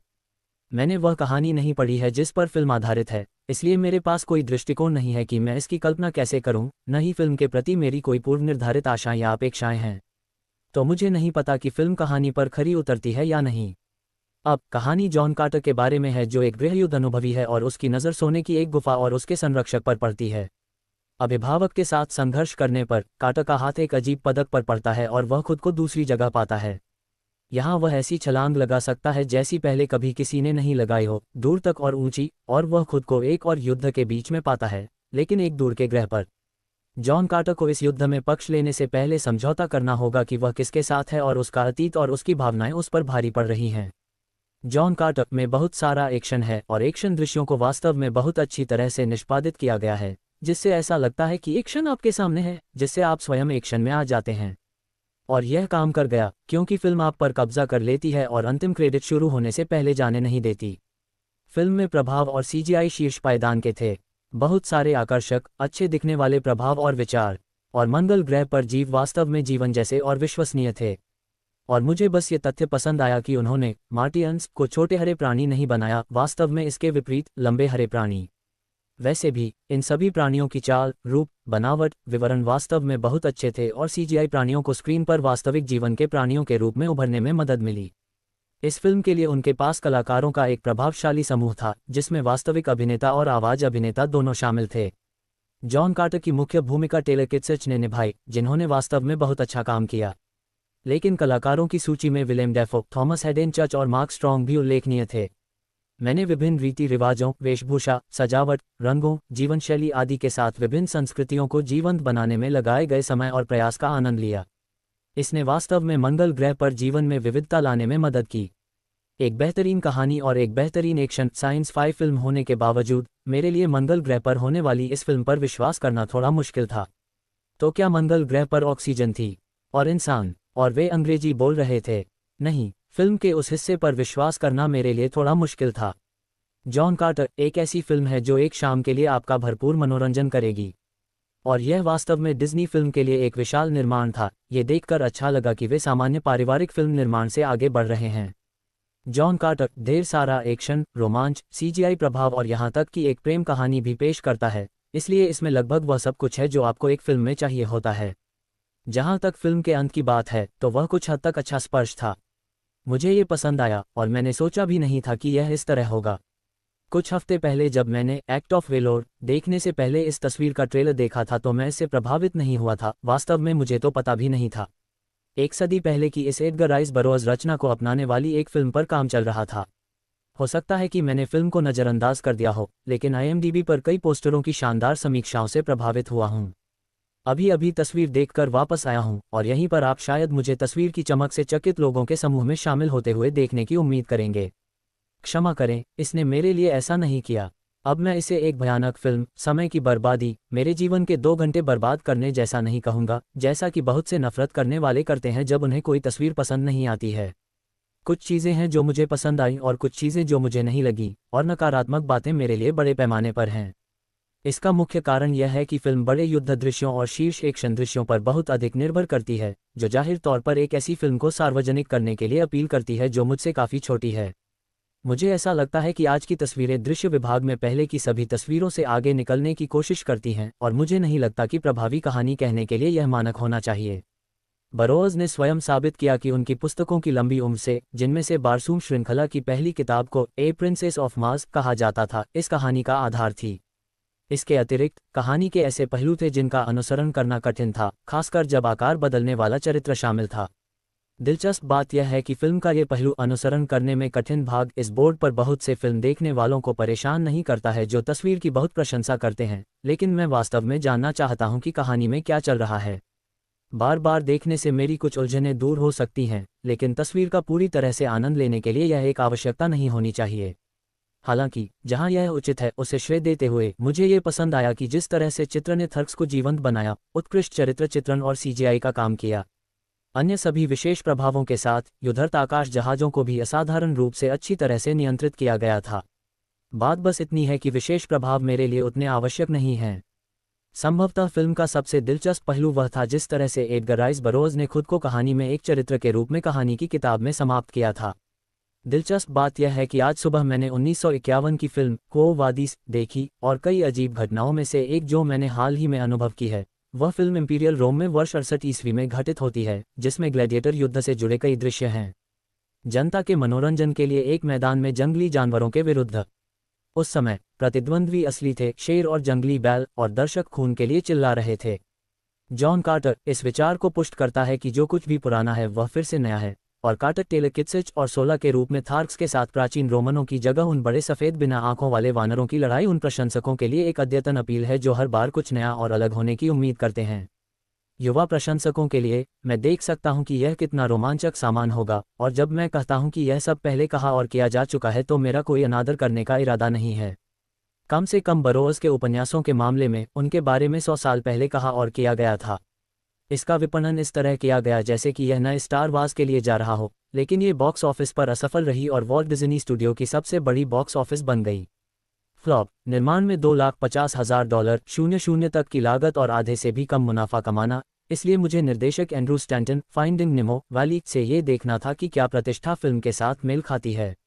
मूल रूप से एडगर, नेड राइस बरोज, डेरिल सबारा पूर्व अमेरिकी गृहयुद्ध संघीय सेना के कप्तान जॉन कार्टर टेलर किट्सिच का भतीजा है, जिनकी मृत्यु हो गई है और उनके निर्देशों के साथ उनके शरीर को एक कब्र में रखा गया है जो केवल हो सकता है अंदर से खोला गया। और नेड को कार्टर की पत्रिका दी गई है जिसमें उसकी स्पष्ट मृत्यु से पहले के अनुभवों का दस्तावेजीकरण किया गया है। नेड को उम्मीद है कि यह उसके बारे में और अधिक बताएगा कि उसके साथ क्या हुआ था। फ्लैशबैक में हम एरिजोना क्षेत्र देखते हैं जहां जॉन को गिरफ्तार कर लिया जाता है, लेकिन कर्नल पॉवेल ब्रान क्रैंस्टन ने उसे तब तक छोड़ दिया जब तक वह अपाचे के खिलाफ लड़ाई में मदद करता है। लेकिन वह कर्नल के साथ भाग जाता है और वे एक गुफा में पहुंच जाते हैं जहां जॉन को रखा गया था। सोने के लिए खुदाई कर रहा था और गुफा में एक थन को मारने से अनजाने में एक रेगिस्तान में ले जाया गया। कार्टर को अंततः पता चलता है कि वह बारसूम ग्रह पर है, जिसे पृथ्वी मंगल ग्रह के रूप में जानती है, और ग्रह के कम गुरुत्वाकर्षण और उसकी हड्डियों के घनत्व में अंतर के कारण उसे ऊंची छलांग लगाने की क्षमता और बड़ी ताकत का पता चलता है। लाल ग्रह पर हजारों वर्षों से हीलियम और जोडंगा शहरों के बीच युद्ध चल रहा है और कार्टर ठीक बीच में पकड़ा गया है। उसे ग्रीन मार्टियन थार्क्स के नेता जेदाक सम्राट टास्टाकस विलेम डेफोक ने पकड़ लिया है।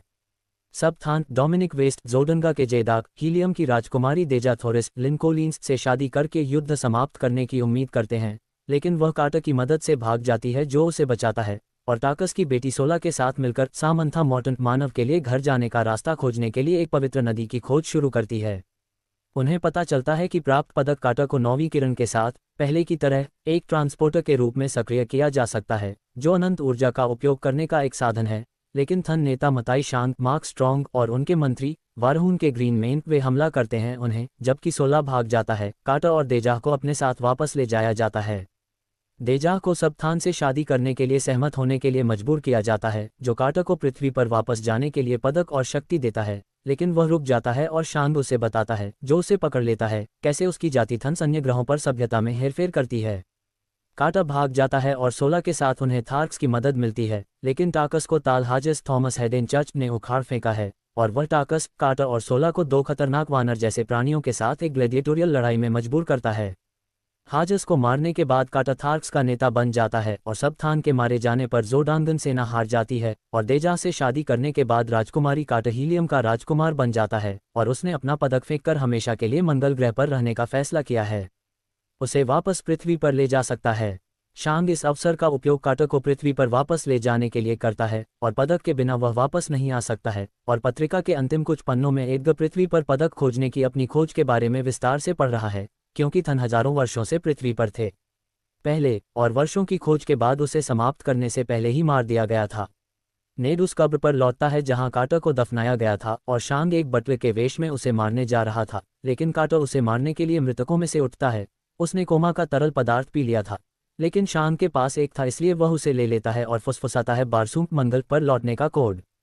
तारदोस मोज के रूप में सियारन हिंस, कांटोस कान के रूप में जेम्स प्योरफॉय, सरकोजा के रूप में पोली वॉकर, थॉम्पसन के रूप में रूपर्ट फ्रेजर, डाल्टन के रूप में निकोलस वुडसन, यंग थार्क वॉरियर के रूप में डेविड श्विमर, थार्क बुकी के रूप में जॉन फेवल्यू और जोडांगन जनरल के रूप में आर्ट मलिक ने अभिनय किया। किट्सिच मूर्खतापूर्ण लंबे बालों के साथ मुख्य किरदार के रूप में बिल्कुल फिट नहीं बैठता है। कोलिन्स एक साहसी और आकर्षक राजकुमारी के रूप में बेहतर काम करता है। स्ट्रॉन्ग थोड़ा मूक अभिनय खलनायक है। वेस्ट स्क्रीन पर अपने समय के साथ ठीक है और अन्य सितारे चाहे स्क्रीन पर हो या आवाज देना भी ठीक है। मैं वास्तव में आलोचकों द्वारा इस फिल्म को 5 में से 3 स्टार देने से सहमत नहीं हो सकता। कहानी सबसे मौलिक और दिलचस्प अनुभव नहीं थी और कुल मिलाकर यह उबाऊ थी। एकमात्र अच्छी बात जो मैं वास्तव में कह सकता हूं वह है विशेष प्रभाव और कंप्यूटर जनित पात्र और एक्शन अच्छा है। इसके अलावा यह एक बहुत ही नीरस विज्ञान कल्पनाकार रवाई है। मेरी राय में पर्याप्त। ये समझना बहुत आसान है कि जॉन कार्टर बॉक्स ऑफिस पर कैसे फ्लॉप हुए। यह एक फूली हुई और अक्सर भ्रमित करने वाली फिल्म है जो दर्शकों से अविश्वास के बहुत अधिक निलंबन की मांग करती है, खासकर जहां जॉन कार्टर की मंगल ग्रह पर अद्भुत लेकिन असंगत शारीरिक क्षमताएं हैं चिंतित हैं। जैसा कि कहा गया है, मुझे आश्चर्यजनक रूप से अभी भी बहुत मजा आ रहा है। फिल्म उत्कृष्ट प्रभाव, आश्चर्यजनक दृश्य, प्रभावशाली प्राणी डिजाइन और बहुत सारे लुभावने लुब्धी विज्ञान फाई एक्शन सेट पीस प्रदान करती है जो उनकी स्पष्ट मूर्खता के बावजूद मनोरंजक साबित होते हैं। टेलर किट्सिच ने खुद को शीर्षक भूमिका में अच्छी तरह से बरी कर दिया, जिससे वह एक तेजतर्रार, पसंद करने योग्य नायक बन गए और महिलाओं को फिल्म देखने का एक अच्छा कारण मिला। इस बीच पुरुष दर्शक मंगल ग्रह की राजकुमारी डेजा थोरिस के रूप में खूबसूरत लिन कोलिन्स को देखकर लोटपोट हो जाते हैं। और हाँ, एलियन के सभी नाम भी उतने ही मूर्खतापूर्ण हैं। दूसरी ओर बच्चे सुपरफास्ट एलियन हाउंड वूला को पसंद करेंगे, जो कि युवा दर्शकों को इस तथ्य से विचलित करने के लिए डिज़ाइन किया गया प्यारा जीव है कि उन्हें पता नहीं चलेगा कि क्या हो रहा है। मुझे इस तरह की फिल्म में जाना पसंद है, इसके बारे में कुछ भी नहीं पता, यहाँ तक कि ट्रेलर में क्या है इसके बारे में भी नहीं। मेरी स्थानीय लाइब्रेरी से ब्लू रे इसे ऑडियो और वीडियो दोनों में शानदार ढंग से प्रस्तुत किया गया है, डिस्क पर कुछ वाकई दिलचस्प अतिरिक्त सुविधाओं के साथ। फिल्म 1881 में शुरू होती है और थोड़ी पहेली है क्योंकि हम न्यूयॉर्क शहर में टेलर किटचर्च को जॉन कार्टर के रूप में देखते हैं। फिर जल्द ही हम उसकी मृत्यु के बारे में सुनते हैं क्योंकि वह अपने पसंदीदा भतीजे डैरिल सबारा को एडगर राइस बरोज के रूप में बुलाता है। संक्षेप में नेड कहे जाने पर उसे कार्टर की इच्छाओं के बारे में पता चलता है, जिसमें उसके शरीर को एक तहखाने में रखना भी शामिल है जिसे केवल अंदर से ही खोला जा सकता है। और कार्टर की सारी बड़ी संपत्ति अंततः नेड के पास चली गई। थोड़ी देर के लिए समय ये फिल्म एडगर राइस बरोज की प्रिंसेस ऑफ मार्स पर आधारित है, लेकिन 1875 में जन्मे वह 1881 में केवल 6 साल के रहे होंगे। फिर भी उन्हें एक किरदार के रूप में देखना एक अच्छा स्पर्श है ये फिल्म। शुरुआती दृश्य की व्याख्या फिल्म के अंत में ही आती है, जिसे मैं अंत में अपनी स्पॉइलर टिप्पणी में संक्षेप में बताऊंगा। लेकिन फिल्म का मुख्य भाग 1868 की याद दिलाता है जब कार्टर को कैवेलरी में होना था, लेकिन वह इस बारे में बहुत विद्रोही था। कुछ हरकतें और पलायन उसे सोने की ओर ले जाते हैं और बारसूम ग्रह पर एक जादुई परिवहन की ओर भी ले जाते हैं जिसे हम मंगल के नाम से जानते हैं। बरोज के दिमाग में बारसूम एक मृत ग्रह नहीं था, बल्कि यह हवा और कुछ मानव जैसे रहने वालों के साथ बहुत जीवित था, लेकिन साथ ही कुछ बहुत लंबे हरे प्राणी भी थे जिनकी 4 भुजाएं थीं, एक दूसरे के ऊपर रखी हुई थी, और दिलचस्प बात यह है कि इसमें कोई नासिका नहीं थी। बारसूम के बारे में एक जिज्ञासा यह है कि कार्टर जैसे पृथ्वीवासी के पास उस ग्रह के कम गुरुत्वाकर्षण के साथ लगभग सुपरमैन जैसी शक्तियां होती हैं, जो दूर या ऊंची छलांग लगाने और बड़े पत्थरों को उठाने में सक्षम होता है। ये तब बहुत काम आता है जब उसे बुरे लोगों से लड़ने और बारसूम की राजकुमारी को बचाने में मदद की आवश्यकता होती है। मैं हमेशा से ही विज्ञान-फाई कहानियों का शौकीन रहा हूं और मुझे यहाँ बताई गई कहानियाँ वास्तव में पसंद हैं। फिल्म के अंतिम तीसरे भाग में एक प्रजाति की आबादी बढ़ने, कई समूहों में एक साथ आने और फिर एक दूसरे से लड़ने के बारे में बातचीत होती है। ये वही है जो बजूम पर हो रहा था और यह वही है जो आज पृथ्वी पर हो रहा है, उनकी किताबें लिखने के 100 साल बाद। डेजा थोरिस के रूप में प्रेमिका सुंदर लिन कोलिंस हैं। वह राजकुमारी है जिसका विवाह शांति लाने की आशा से किसी से होने वाला है, लेकिन वह और जॉन कार्टर एक दूसरे के लिए परफेक्ट लगते हैं। कई अनुभवी अभिनेता बारसूम के लंबे हरे लोगों की भूमिका निभाते हैं, जिनमें सामंथा मॉर्टन, विलेम डेफो और थॉमस हेडेनचर्च शामिल हैं। मैं वास्तव में यह समझने का दिखावा नहीं करता कि प्रत्येक पात्र को क्या होना चाहिए था, लेकिन उनमें से एक महत्वपूर्ण है मताई शांत के रूप में मार्क स्ट्रॉन्ग, एक प्रकार का व्यक्ति जो अमर है और खुद को किसी भी व्यक्ति की तरह दिखा सकता है जिसे वह चाहता है।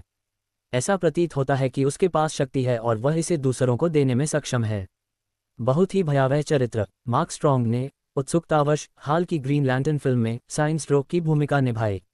कुल मिलाकर एक बहुत अच्छी कहानी प्रस्तुत की गई है। बिगाड़ने वाले। जब जॉन कार्टर को अंततः पता चला कि जसूम पृथ्वी पर वापस जाने के लिए पदक का उपयोग कैसे किया जाए तो उसने फैसला किया कि वह नहीं जाना चाहता, बल्कि देजाह के साथ रहना चाहता है। लेकिन उसकी इच्छा के विरुद्ध उसे वापस भेज दिया गया। लेकिन उसने ये भी सोचा कि पृथ्वी पर आकार बदलने वाले लोगों में से एक उसे देख रहा था। उन्होंने बारसूम वापस जाने के लिए एक और पदक खोजने की कोशिश में कई साल बिताए, लेकिन उनकी अंतिम योजना काम कर गई। उसे मरा हुआ दिखाने के लिए ब्लोफिश के अर्क का उपयोग करते हुए वह जानता था कि नेड एक चतुर व्यक्ति है और यह पता लगा लेगा कि तहखाने को कैसे खोला जाए।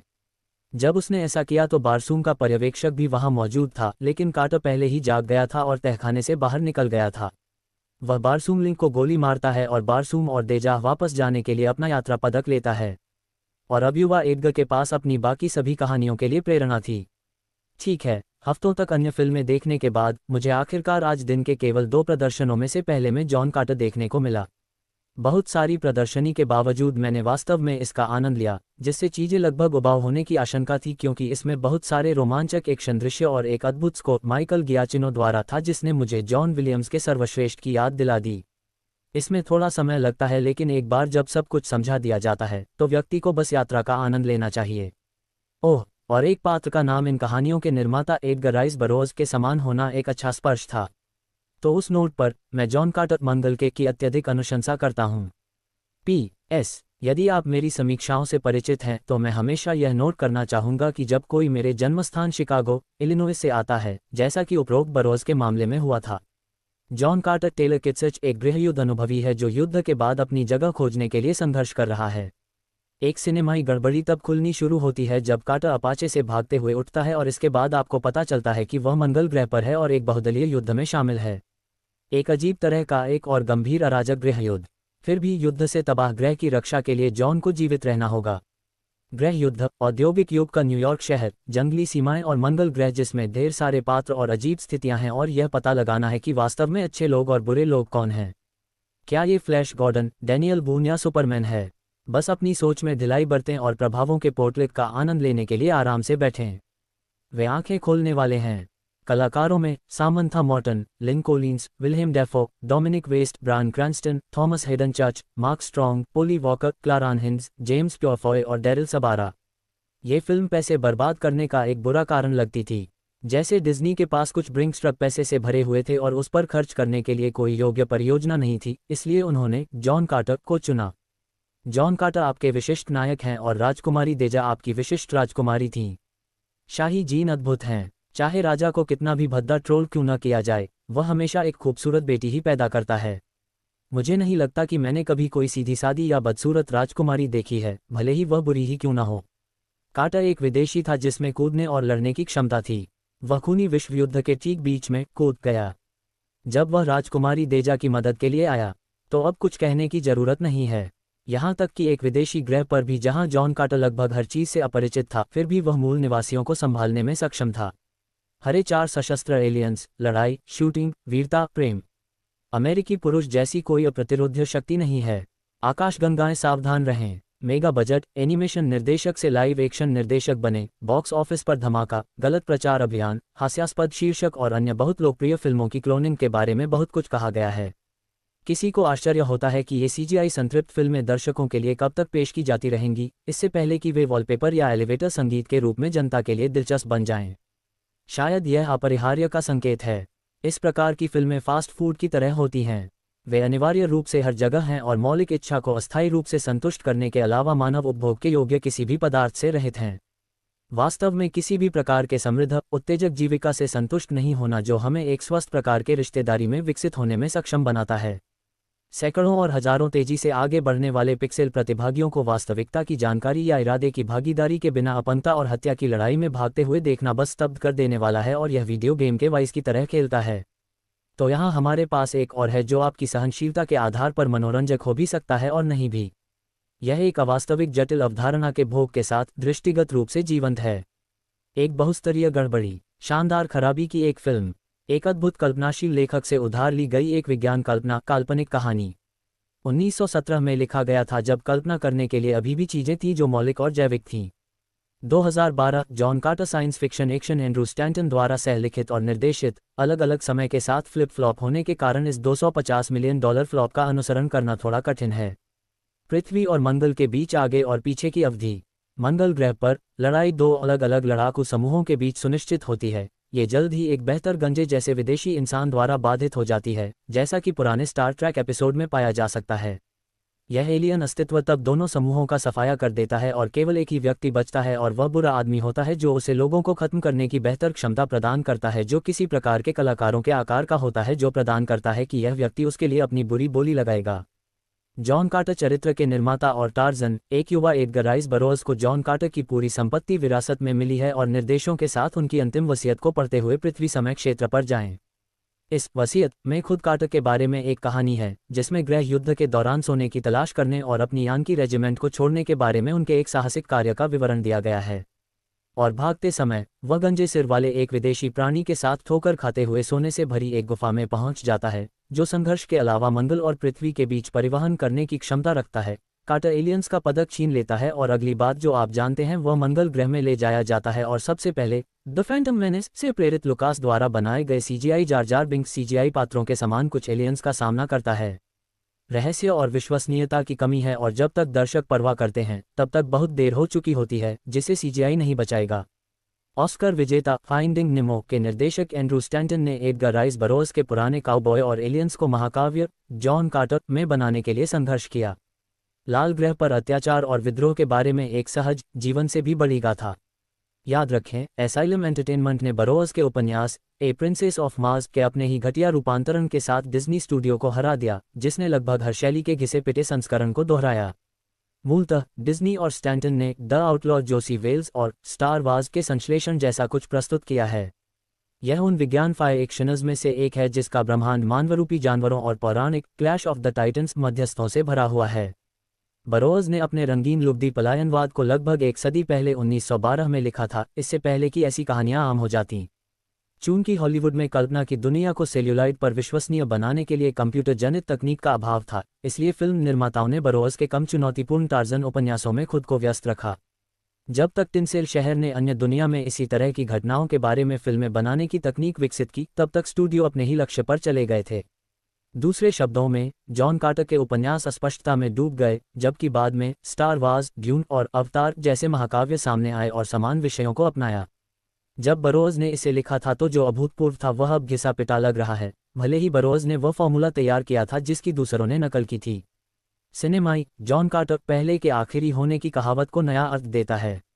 अफसोस की बात है कि अपने कल्पनाशील विशेष प्रभावों के बावजूद ये धागा एक और कुकी कटर विज्ञान फैंटेसी मेलोड्रामा की मात्रा है जो डेजावू की भावना से ग्रस्त है। निराश संघीय घुड़सवार सेना अधिकारी जॉन कार्टर द कॉवेनेंट के टेलकिट्सिच एरिजोना में सोने की तलाश कर रहे हैं, जब अमेरिकी 7वीं कैवलरी शत्रुतापूर्ण अपाचे का मुकाबला करने के लिए उन्हें भर्ती करने की कोशिश करती है। कार्टर ने न केवल इसलिए मना कर दिया क्योंकि यह उसकी लड़ाई नहीं है, बल्कि इसलिए भी कि वह पहले ही गृह युद्ध में अपनी पत्नी और बेटी की जान ले चुका है। कार्टर गार्ड हाउस से भाग जाता है, एक घोड़ा चुरा लेता है और जंगलों में भाग जाता है। हमारा हीरो ज्यादा दूर नहीं जाता और खुद को अपाचे और ट्रिगरखुश घुड़सवार सेना के बीच फंसा हुआ पाता है। गोलीबारी शुरू हो जाती है और कार्टर शिकारी रेडस्किन से बचने के लिए संघर्ष करता है। एक गुफा के अभयारण्य के लिए संघर्ष करते हुए, जिसमें अंधविश्वासी जंगली लोग प्रवेश करने से इनकार करते हैं, वह एक अलौकिक पदक के साथ एक ईथर एलियन को आश्चर्यचकित करता है। कार्टर इस अलौकिक वस्तु को नष्ट कर देता है, पेंडेंट को जब्त कर लेता है और फिर अचानक खुद को सुदूर मंगल ग्रह पर फैला हुआ पाता है। मंगल ग्रह अपने दुर्गम इलाके और निवासियों के साथ ऊबड़-खाबड़ अमेरिकी दक्षिण पश्चिम जैसा दिखता है। उसका सामना लंबे, हल्के हरे रंग के योद्धाओं से होता है। ये साथी हथियारों की एक अतिरिक्त जोड़ी, उत्परिवर्ती निंजा कछुए जैसे सिर और 3 उंगलियों वाले बड़े पैरों का दावा करते हैं। जबड़े से बाहर निकले हुए छोटे छोटे दांतों वाले ये 4 भुजाओं वाले जीव बर्बर अफ्रीकी आदिवासियों की तरह व्यवहार करते हैं और अपने बोझ उठाने वाले जानवरों के रूप में काम करने के लिए उन्होंने जानवरों को पालतू बना रखा है। जब कार्टर उनके बड़बोले दिग्गजों के साथ उलझ नहीं रहा है, तो वह टैटू से ढके हुए आकर्षक मानवीय मूल निवासियों के साथ प्रतिस्पर्धा करता है जो असाधारण यांत्रिक हवाई जहाज उड़ाते हैं जो लियोनार्डो दा विंची के डिजाइनों से मिलते जुलते हैं। बर्बर बाहरी इलाकों में रहते हैं, जबकि ह्यूमनॉइड हीलियम और जोर्डनगा के महानगरीय शहरों में रहते हैं। मूल रूप से जॉन कार्टर के आने पर इन प्रतिद्वंद्वियों के बीच 1000 वर्षों से गृहयुद्ध छिड़ा हुआ है। जोर्डनगा का विश्वासघाती सबथान डोमिनिक वेस्ट ज़ैडिक हीलियम के नागरिकों का वध करना चाहता है। थंस का एक रहस्यमय समाज, जिसका नेतृत्व खलनायक मताई शांत मार्क स्ट्रॉन्ग करता है, जो देवी इसिस की सेवा करता है, हस्तक्षेप करता है और जोडानगन को नोवेरे नामक एक शक्तिशाली हथियार से लैस करता है। हीलियम के पास इस विनाशकारी नीली लेजर तकनीक का मुकाबला करने के लिए कुछ भी नहीं है। हालांकि थंस ने जोडांगन्स को हीलियम को नष्ट करने देने से इनकार कर दिया। वे एक मजबूत समाज बनाने के लिए सबथान को हीलियम की राजकुमारी देजाथोरिस लिनकोलिन्स से शादी करने की सलाह देते हैं। उद्दंड राजकुमारी भाग जाती है और सबथान उसका पीछा करता है। वह उसके जहाज को नष्ट कर देता है, लेकिन वह जॉन कार्टर की बाहों में गिर जाती है। मंगल ग्रह पर हमारा नामांकित नायक वैसा नहीं है जैसा वह वर्जीनिया में था। वह लंबी दूरी तक छलांग लगा सकता है और एक मुक्का मारकर उसके विरोधियों को ऐसे गिरा सकता है मानो वे तिनके हों। अनुमानतः कार्टर को राजकुमारी से प्यार हो जाता है और वह भी इसका बदला लेती है। स्टैंटन, समुराई जैक के दृश्यकार मार्क एंड्रूज और स्पाइडरमैन 2 के लेखक माइकल चैबन अपने अनुकूलन के साथ मध्यम से मध्यम कार्य करते हैं। खुशी की बात यह है कि बकवास को प्रेरित करने वाली यह फ्रेंचाइजी बहुत अधिक डिज्नी जैसी नहीं है, लेकिन उन्होंने बरोज की किताब के साथ काफ़ी छूट ली है। जिस किसी ने पर्याप्त विज्ञान फाई कल्पनाएं देखी हैं, वह उन तत्वों को देखेगा जिन्होंने बरोज के बाद आए लोगों को अपनी फिल्मों में उनका उपयोग करने के लिए प्रेरित किया। मूलतः जॉन कार्टर एक अजीब भूमि में अजनबी का गठन करता है। सर्वोत्कृष्ट साहसी की तरह हमारा नायक एक लंबी यात्रा पर निकलता है और 2 विरोधी गुटों के बीच एक प्रकार के गृहयुद्ध में फंस जाता है। मंगल ग्रह पर नायकों को खलनायकों से अलग करने के लिए आपको क्लिफ नोट्स गाइड की आवश्यकता नहीं है। संयोगवश मंगल वास्तव में मंगल नहीं है। इसके बजाय मूल निवासी इसे बारसूम कहते हैं। विदेशी दुनिया के बारे में किसी भी फिल्म की समस्याओं में से एक पर्यावरण के साथ साथ मूल निवासी भी हैं। हो सकता है कि सब कुछ पृथ्वी पर घटित हो रहा हो, भले ही इससे कितना फर्क पड़ता हो। चूंकि हमारा नायक मंगल ग्रह पर एक विदेशी है, इसलिए उसे बहुत पीड़ा के साथ पता चलता है कि उसकी मानवीय शक्तियां उसे अपने वातावरण में ऐसे काम करने में सक्षम बनाती हैं जिन्हें वह घर पर पूरा नहीं कर सका। कार्रवाई अक्सर जटिलताओं में फंस जाती है और ऐसा प्रतीत होता है कि कथानक का कुछ हिस्सा स्क्रीन तक नहीं पहुंच पाता है। इसके अलावा लीड में करिश्मा की कमी है। टेलर किट्सच पर्याप्त साहस प्रदान करता है, लेकिन वह लकड़ी के जॉनी डेप की तरह काम करता है, जबकि लिन कोलिंस ऐसा दिखता है जैसे उसने विज्ञान प्रयोगशाला की तुलना में जिम में अधिक समय बिताया है। डोमिनिक वेस्ट विनाश पर आमादा दुश्मन के अपने अहंकारी चित्रण के साथ सबसे अच्छा प्रदर्शन करता है, लेकिन आप वास्तव में कभी भी किसी भी जुनून के साथ उससे नफरत नहीं करते हैं। वह थंस का मोहरा अधिक है। रहस्यमय थंस अवसरवादियों का एक चिड़चिड़ा समूह है जिसमें अन्य पात्रों में आकार बदलने की बुरी आदत है।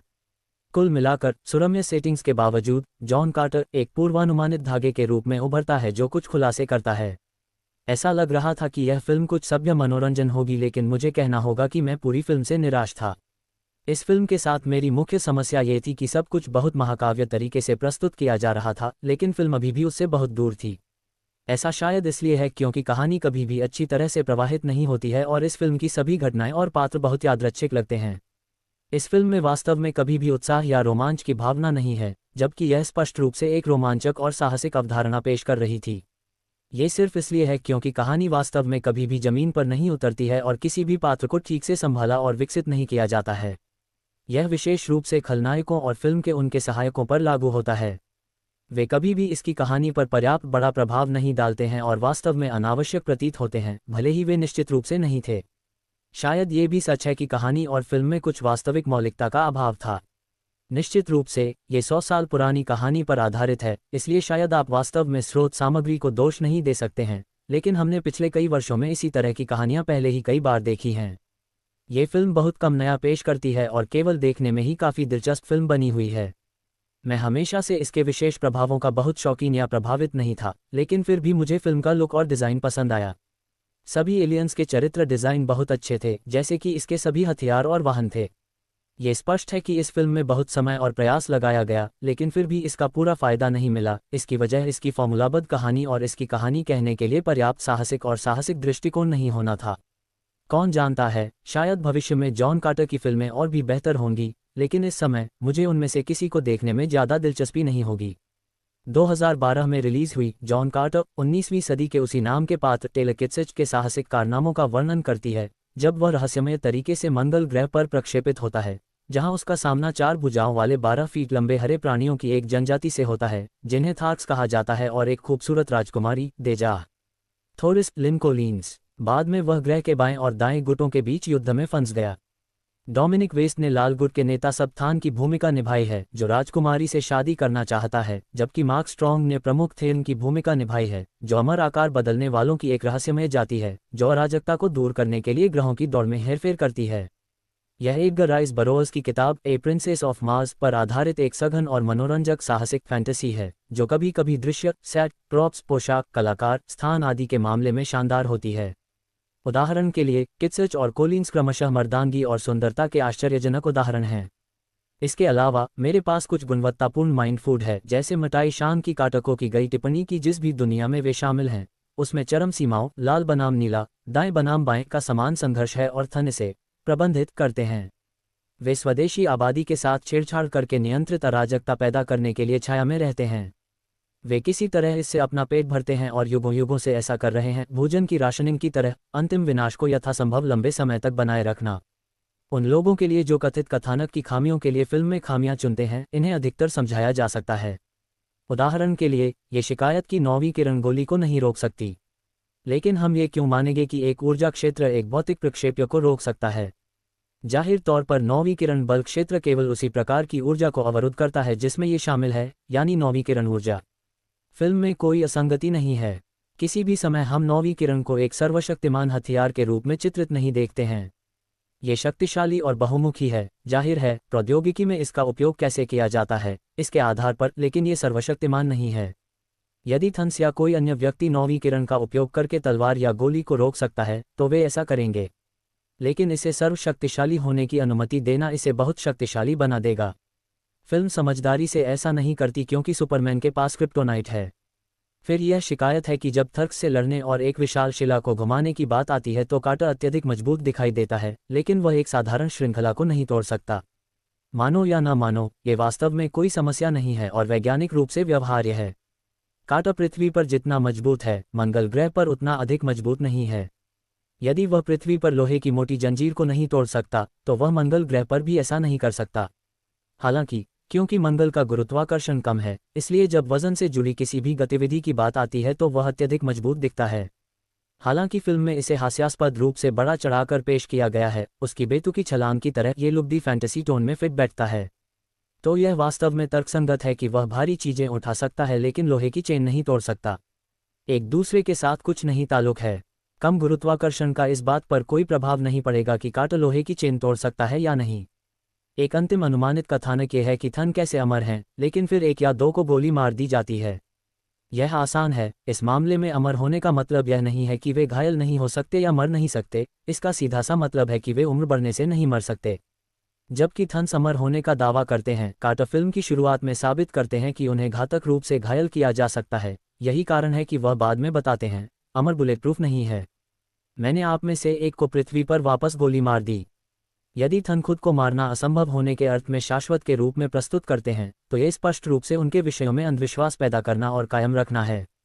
फिर यह आलोचना होती है कि फिल्म तब रुक जाती है जब हेड थन, मताई शांत, स्ट्रॉन्ग, कार्टर के साथ चलते फिरते बातचीत करते हैं। वाह, मैं इस शिकायत पर विश्वास नहीं कर सकता क्योंकि मुझे ये क्रम फिल्म में सबसे दिलचस्प लगा और इसने फिल्म को किसी दूसरे ग्रह पर नासमझ कल्पना रोमांच से कुछ गहरे में बदल दिया। अनुक्रम एक साथ थन्स के रहस्य को उजागर करता है, जबकि इतना स्पष्ट है कि दर्शक अपना सिर खुजलाने लगता है और अधिक ठोस उत्तरों की खोज करता है, जो मुझे यकीन है सीक्वल में उत्तर दिया गया होगा। फिल्म में इस बिंदु पर यह स्पष्ट हो जाता है कि मंगल एक मंच है और थन्स पर्दे के पीछे से खिलाड़ियों को अपने स्वार्थ के लिए हेरफेर करने का प्रयास करते हैं। लेकिन वे इस अर्थ में सर्वशक्तिमान या अमर नहीं हैं कि उन्हें मारा नहीं जा सकता। उनका विरोध किया जा सकता है और उन्हें विफल किया जा सकता है, यहाँ तक कि हराया भी जा सकता है। उनका अस्तित्व लोगों को झूठ, मिथकों और अर्धसत्य पर विश्वास करने के लिए धोखा देने पर निर्भर है, या बस उन्हें अनभिज्ञ रखा जा रहा है।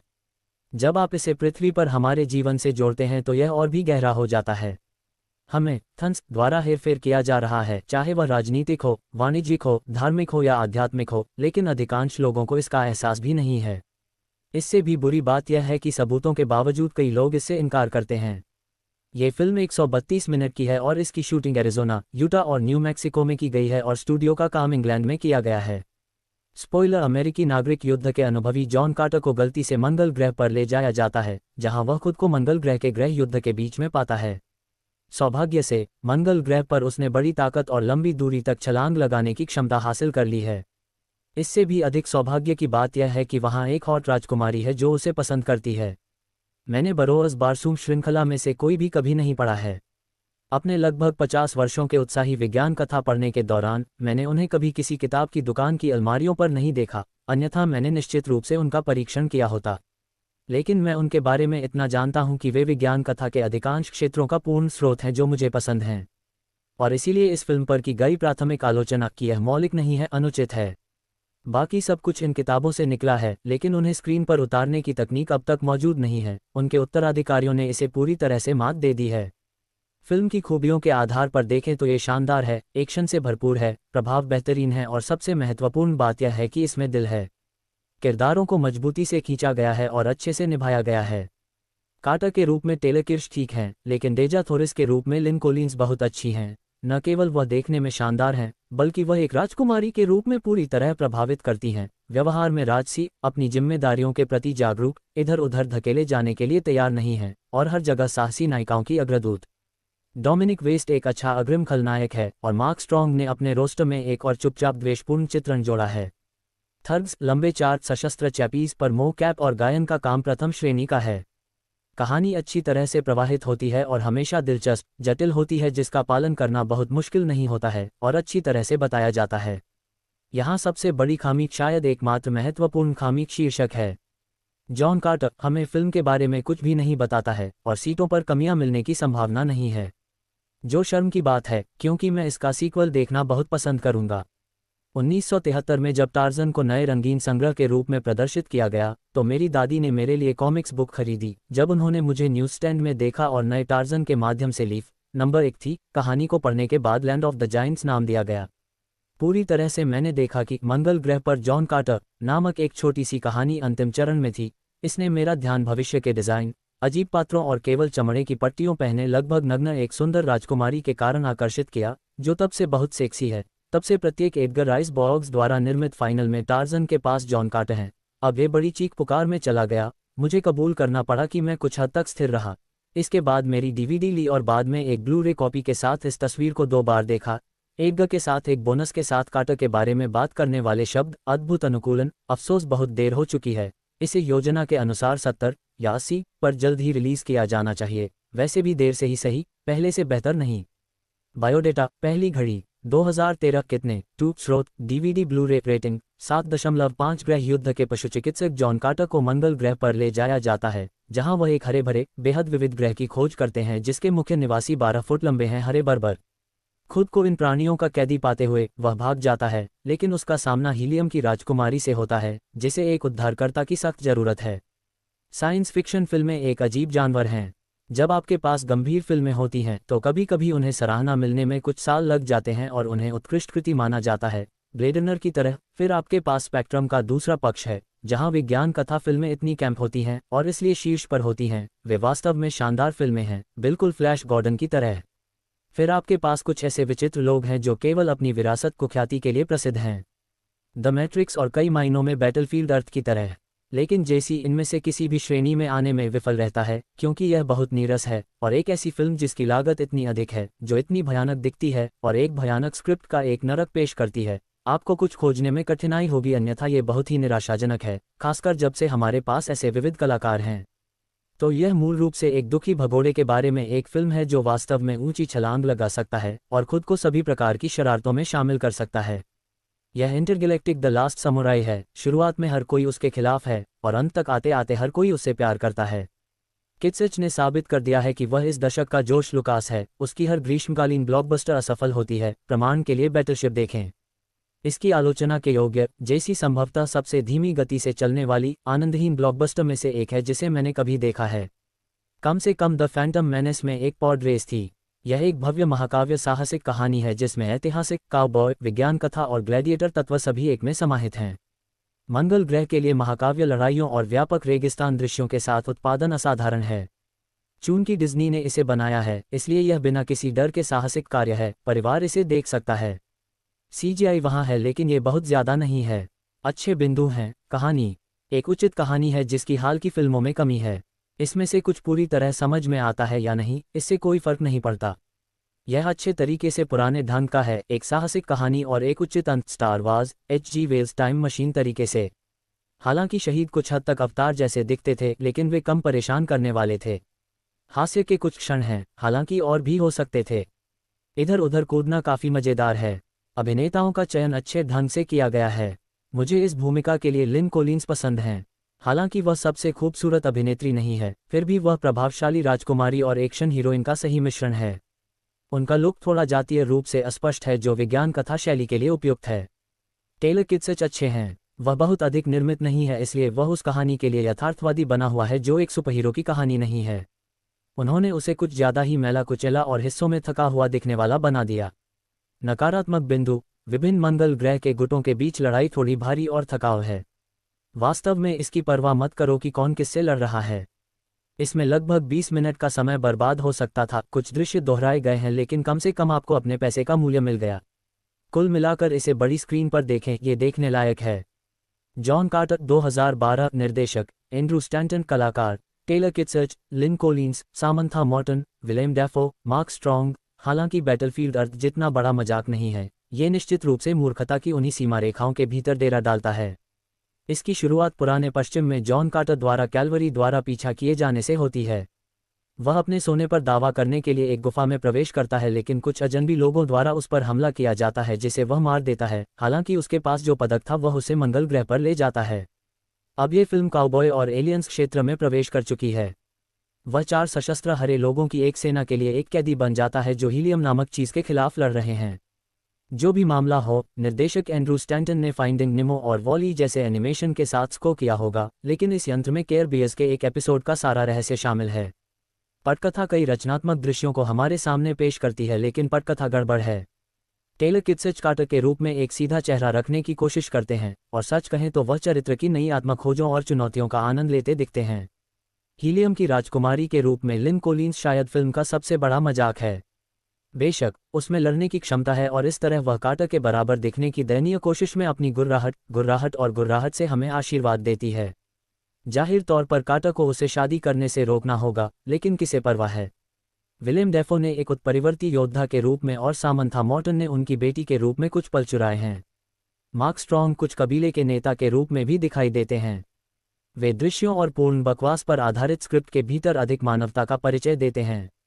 स्कोर 3:1/2। 10 फिल्म की शुरुआत जबरदस्त युद्ध के दृश्य से होती है। हालांकि नौकायन जहाज आकाश में है और सब कुछ विज्ञान कथा तकनीक जैसा दिखता है। जो लोग एक महान विज्ञान कल्पना फिल्म के लिए पुनः बस गए थे, हमें जल्द ही 1881 में न्यूयॉर्क शहर ले जाया गया। वहां हम भीड़ में एक आदमी को दूसरे आदमी से बचने की कोशिश करते हुए देखते हैं। एक टेलीग्राम भेजा गया और एक रहस्यमय संदेश किसी और को नहीं बल्कि एडगर राइस बरोज को मिलता है। मैं आपको फिल्म का एक एक करके विवरण नहीं दूंगा, क्योंकि इसीलिए आप इसे देखने जा रहे हैं और देखेंगे कि यह कैसे सामने आती है। मेरे जैसे लोगों के लिए जिन्होंने बारसूम श्रृंखला की 11 किताबें पढ़ी हैं, उन्हें एक फिल्म में बदलना लगभग असंभव है। और वे इस कहानी को पहले भी प्रिंसेस ऑफ मार्स 2009 में ट्रेसी लॉर्ड्स जैसी आकर्षक अभिनेत्रियों के साथ आजमा चुके हैं। कम से कम उन्हें उस फिल्म में एक चीज़ सही लगी, गोरे बालों वाली राजकुमारी। सौभाग्य से उन्होंने इस फिल्म में अधिक पैसा और समय लगाया और सीजीआई को अभिनेताओं के भावों के साथ मिलाया। ये ध्यान में रखते हुए कि यह एक फिल्म है, एक सुसंगत देखने के लिए कई समय सीमाओं और गतिविधियों को पुनर्व्यवस्थित करने की आवश्यकता है। मैं फिर से फिल्म के निर्माण, स्थान या अद्वितीय सेट के विवरण में नहीं जा रहा हूँ। यदि आपको कई डीवीडी संस्करणों में से एक मिलता है तो उनमें निश्चित रूप से मानक डीवीडी अतिरिक्त होंगे। यदि आप सभी अतिरिक्त चीज़ें नहीं देखते हैं तो वॉइस ओवर कमेंट्री का उपयोग करना सुनिश्चित करें। यहाँ तक कि अगर इस फिल्म की शुरुआत में यह आपको अजीब तरह से प्रभावित करती है तो भी वहीं रुकिए, क्योंकि जैसे जैसे यह आगे बढ़ेगी आप और अधिक उत्सुक हो जाएंगे और महसूस करेंगे कि फिल्म खुद किताबों से अलग और पिछले प्रयासों से अलग एक महान स्टैंडअलोन परिचय है। उम्मीद है कि क्या होगा फिल्मों की एक श्रृंखला। इस बात को ध्यान में रखते हुए कि यह 1917 की एक लुक दी फिक्शन किताब ए प्रिंसेस ऑफ मार्स पर आधारित है, फिल्म अद्भुत थी। विशेष प्रभाव बहुत अच्छे हैं और पूरी फिल्म में उपयोग किए गए हैं, सिर्फ ट्रेलर के दृश्यों के लिए नहीं। अभिनय अच्छा है और कहानी को विज्ञान प्रमाण बनाने या 21वीं सदी के साथ तालमेल बिठाने का कोई आधा अधूरा प्रयास नहीं है। एडगर राइस बरोज ने यह पुस्तक तब लिखी थी जब लोग अभी भी मानते थे कि मंगल ग्रह जीवन का समर्थन करने वाला एक और ग्रह हो सकता है, केवल लाल। इसे और अधिक प्रशंसनीय बनाने का प्रयास करने के बजाय लेखकों ने केवल कार्रवाई की शैली को नया स्वरूप देने और कहानी को बरकरार रखने का निर्णय लिया। अकेले और इस तथ्य के लिए कि उन्होंने फिल्म को बेकार, सुधार से नहीं भरा, मैं जॉन कार्टर को शीर्ष अंक देता हूँ। निस्संदेह सब कुछ इतना बढ़िया नहीं है। कोई फिल्म देखे और अवतार के बारे में न सोचे, ऐसा नहीं हो सकता। मूल रूप से ये वही कहानी है, केवल नीले के बजाय हरे और लाल लोगों के साथ। वही अधीर पिता अपनी बेटी की शादी उसके साथ करने को तैयार है जो भी आकर उसे मांगेगा। आसपास कुछ दुष्ट विदेशी लोग भी हैं जो तार खींचते हैं, जो दुष्ट जादूगर वजीरों और प्यारी राजकुमारियों के साथ पुरानी अरब कहानियों की याद दिलाते हैं। बात यह है कि भले ही फिल्म में बहुत सारा गूदा हो, लेकिन इसका अधिकांश हिस्सा मूल सामग्री से आया है। ध्यान रखें कि बारसूम श्रृंखला में 11 पुस्तकें शामिल थीं, जिनमें से 3 एक और त्रयी सीधे तौर पर जॉन कार्टर से संबंधित थीं।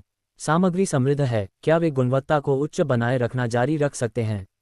मुझे ऐसी ही आशा है। इस फिल्म के बारे में बहुत कुछ कहा गया है। कुछ लोग कहते हैं कि यह अद्भुत है, अन्य इससे नफरत करते हैं। कुछ आलोचकों का कहना है कि यह बॉक्स ऑफिस पर फ्लॉप रही, दूसरों का कहना है कि यह एक बड़ी सफलता थी।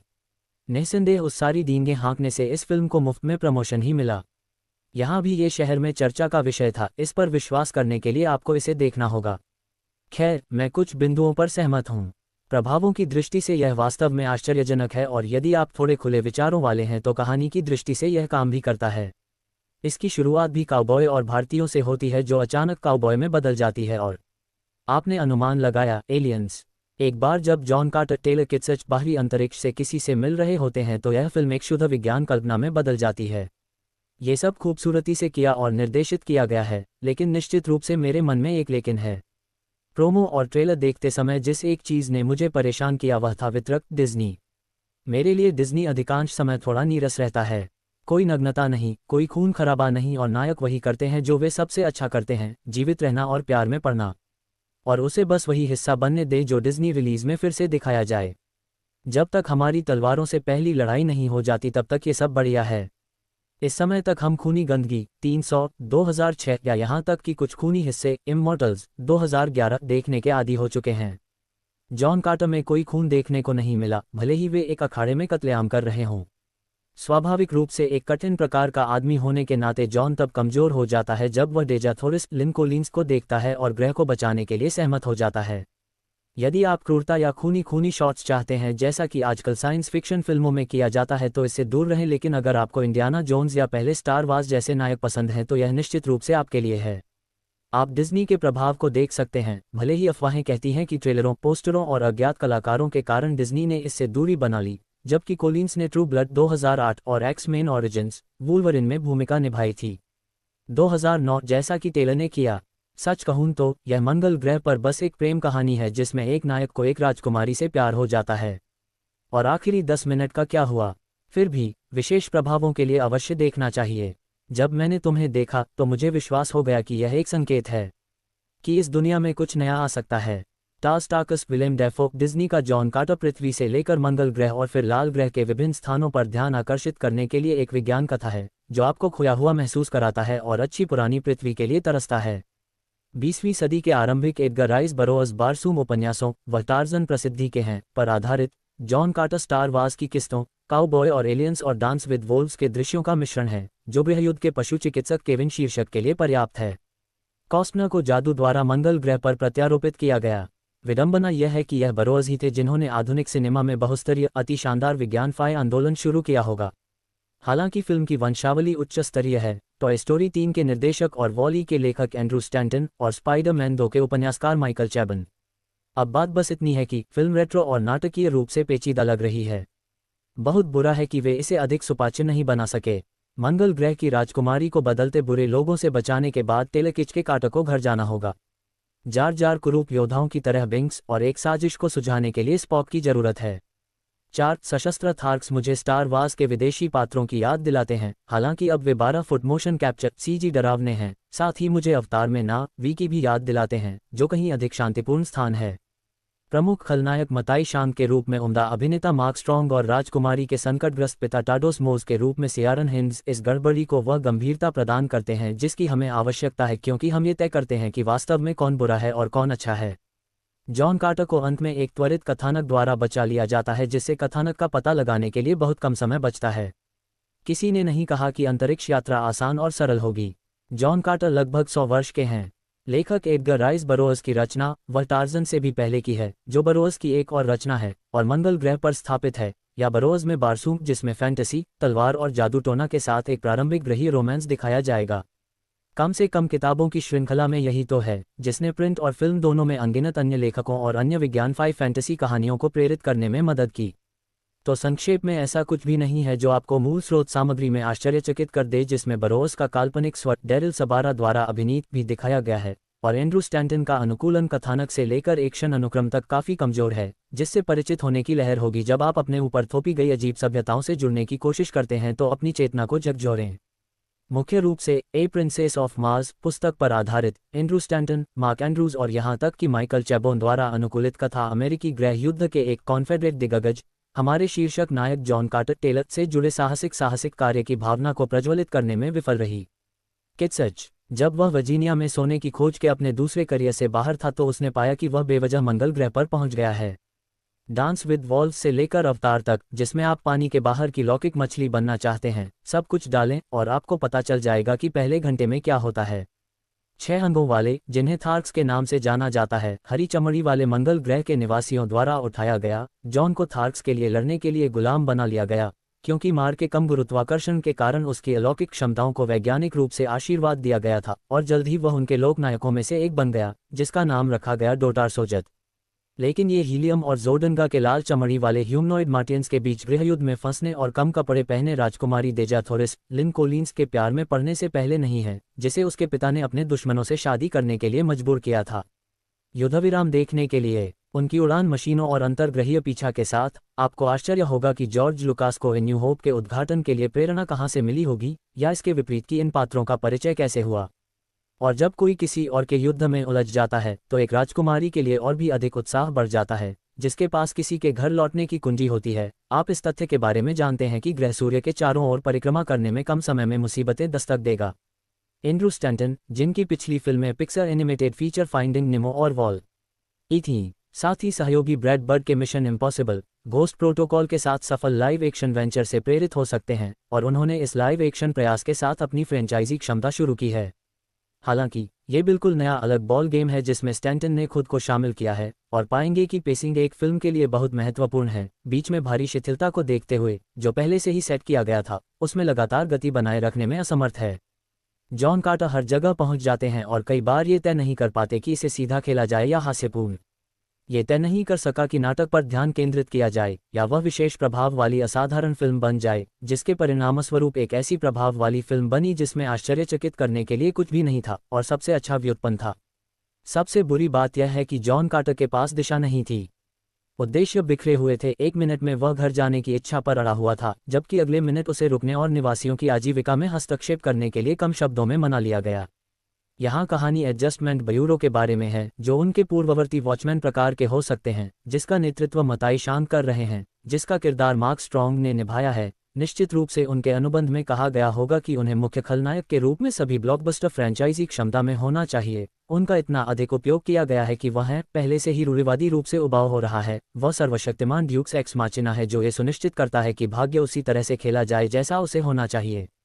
और पृथ्वी की पिछली कहानी के साथ थोड़ा रोमांटिक अंतर्संबंध जोड़ने की कोशिश करने से कहानी भावनात्मक रूप से अधिक आकर्षक नहीं बन पाए। एक्शन सीक्वेंस भी इससे कम दिलचस्प नहीं हो सकते थे। निश्चित रूप से जॉन कार्टर बेल की आवश्यकता के बिना अंतरिक्ष युग टार्जन क्षमताओं का प्रदर्शन करता है और मंगल ग्रह के जंगल का राजा बनने के लिए सभी मूल निवासियों को आकर्षित करने का करिश्मा रखता है। लेकिन अफसोस ऐसा कुछ भी नहीं है जो आपको अपनी सीट के किनारे पर खड़ा कर देगा।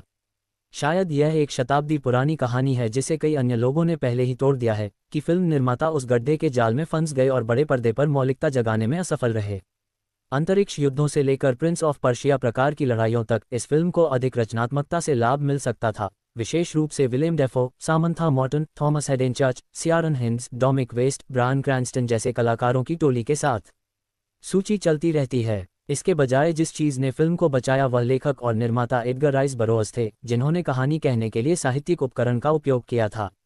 जॉन कार्टर द्वारा उनके पास पारित पांडुलिपि को अपने पास रखने वाले उपन्यास बरोअस का यह उपकरण फिल्म की एकमात्र बचत थी जिसने इसे एक रोमांचक समापन दिया, जिसे शुक्र है कि फिल्म निर्माताओं ने रखने का फैसला किया, जिसके बिना इसमें एक तेज गति की कमी होगी और असफल हो जाएगी। इसका चेहरा स्रोत सामग्री से कहानियों की प्रचुरता को देखते हुए ये निश्चित रूप से एक फ्रेंचाइजी के लिए तैयार है, लेकिन जब तक ये बाद की फिल्मों के लिए बेहतर प्रयास का वादा नहीं करता, जॉन कार्टर बड़े स्क्रीन के लिए कई साहित्यिक फैंटेसी अनुवादों की श्रेणी में शामिल हो जाएंगे और आगे बढ़ने में असफल रहेंगे। जॉन कार्टर की स्क्रीनिंग के दौरान मेरे दाहिनी ओर वाला व्यक्ति हंसता रहा, जबकि फिल्म को जानबूझकर मजाकिया माना जा रहा था। मैं केवल तभी हंसा जब फिल्म अनजाने में मजाकिया थी। कहने की आवश्यकता नहीं, मैं और भी अधिक हंसा। इसका मतलब यह नहीं है कि मैंने अच्छा समय बिताया। मैंने निश्चित रूप से नहीं किया। मैं इस बात को लेकर अधिक चिंतित था कि तथाकथित मौज मस्ती को जारी रखने के लिए हम किस साजिश पर काम कर रहे हैं। ये अपने दिमाग को दरवाजे पर छोड़ दें, सुविधा भी नहीं है क्योंकि शुरू से अंत तक प्रस्तुत 150 विचारों को बनाए रखने के प्रयास के लिए आपको निश्चित रूप से एक की आवश्यकता होगी। आप देखिए, अगर कोई मित्र मुझसे पूछे कि यह फिल्म किस बारे में है, तो इसका पता लगाना अविश्वसनीय रूप से कठिन होगा। किसी भी अन्य फिल्म को देखने की सिफारिश के बाद शायद यह मेरी प्रतिक्रिया होगी। ठीक है, यह एक शादी के बारे में है, एक युद्धरत यात्रा शहर, बच्चे जो पैदा हुए और मारे गए, शिफ्ट चेंजर्स, 2 रेगिस्तान, एक यहाँ और एक बाहर, पुरानी सीमा, नई सीमा, पुराने न्यूयॉर्क के थोड़े से हिस्से के साथ पुराना पश्चिम, एक विरासत, एक अखाड़ा लड़ाई, एक माता पिता विहीन जाति, एक जल विहीन स्थान, एक खोई और पाई गई आत्मा, एक प्रकार के लिए एक विशाल और निरंतर छलांग, मनुष्य, अमरता, मुक्ति, प्रेम, नफरत, धोखा और इसी तरह इत्यादि। मुझे लगता है कि इसे संक्षेप में कहें, स्टार वार्स के सभी 6 एपिसोड लें, द विजार्ड ऑफ ओज और ग्लेडिएटर दोनों को द मैट्रिक्स के छींटे के साथ डालें और अवतार के साथ मिलाएं, उन सभी को एक फिल्म तक सीमित करें और प्रत्येक उपफिल्म शैली को एक साथ दिखाएं, और आपके पास जॉन कार्टर होंगे। जैसा कि आप बता सकते हैं, फिल्म हर जगह है, और यदि यह उतना बुरा नहीं था, तो 90% संवाद माजलिंगो के लिए 100 साल पहले चुने गए अजीब नाम हैं। तो कोशिश करें और उसका अनुसरण करें कि कौन क्या है, जब हर दूसरा नाम संयोगवश ZI जैसा लगता है और विदेशी आवाज़ें जब्बा दहर की तरह कम आश्चर्यजनक रूप से लगती हैं। ये समझने की पूरी कोशिश करें कि कौन किससे नफरत करता है, वे ऐसा क्यों करते हैं और हमें किस जाति का समर्थन करना चाहिए। और देखें कि क्या आप मंगल और एरिज़ोना के रेगिस्तानी ग्रह के बीच अंतर बता सकते हैं।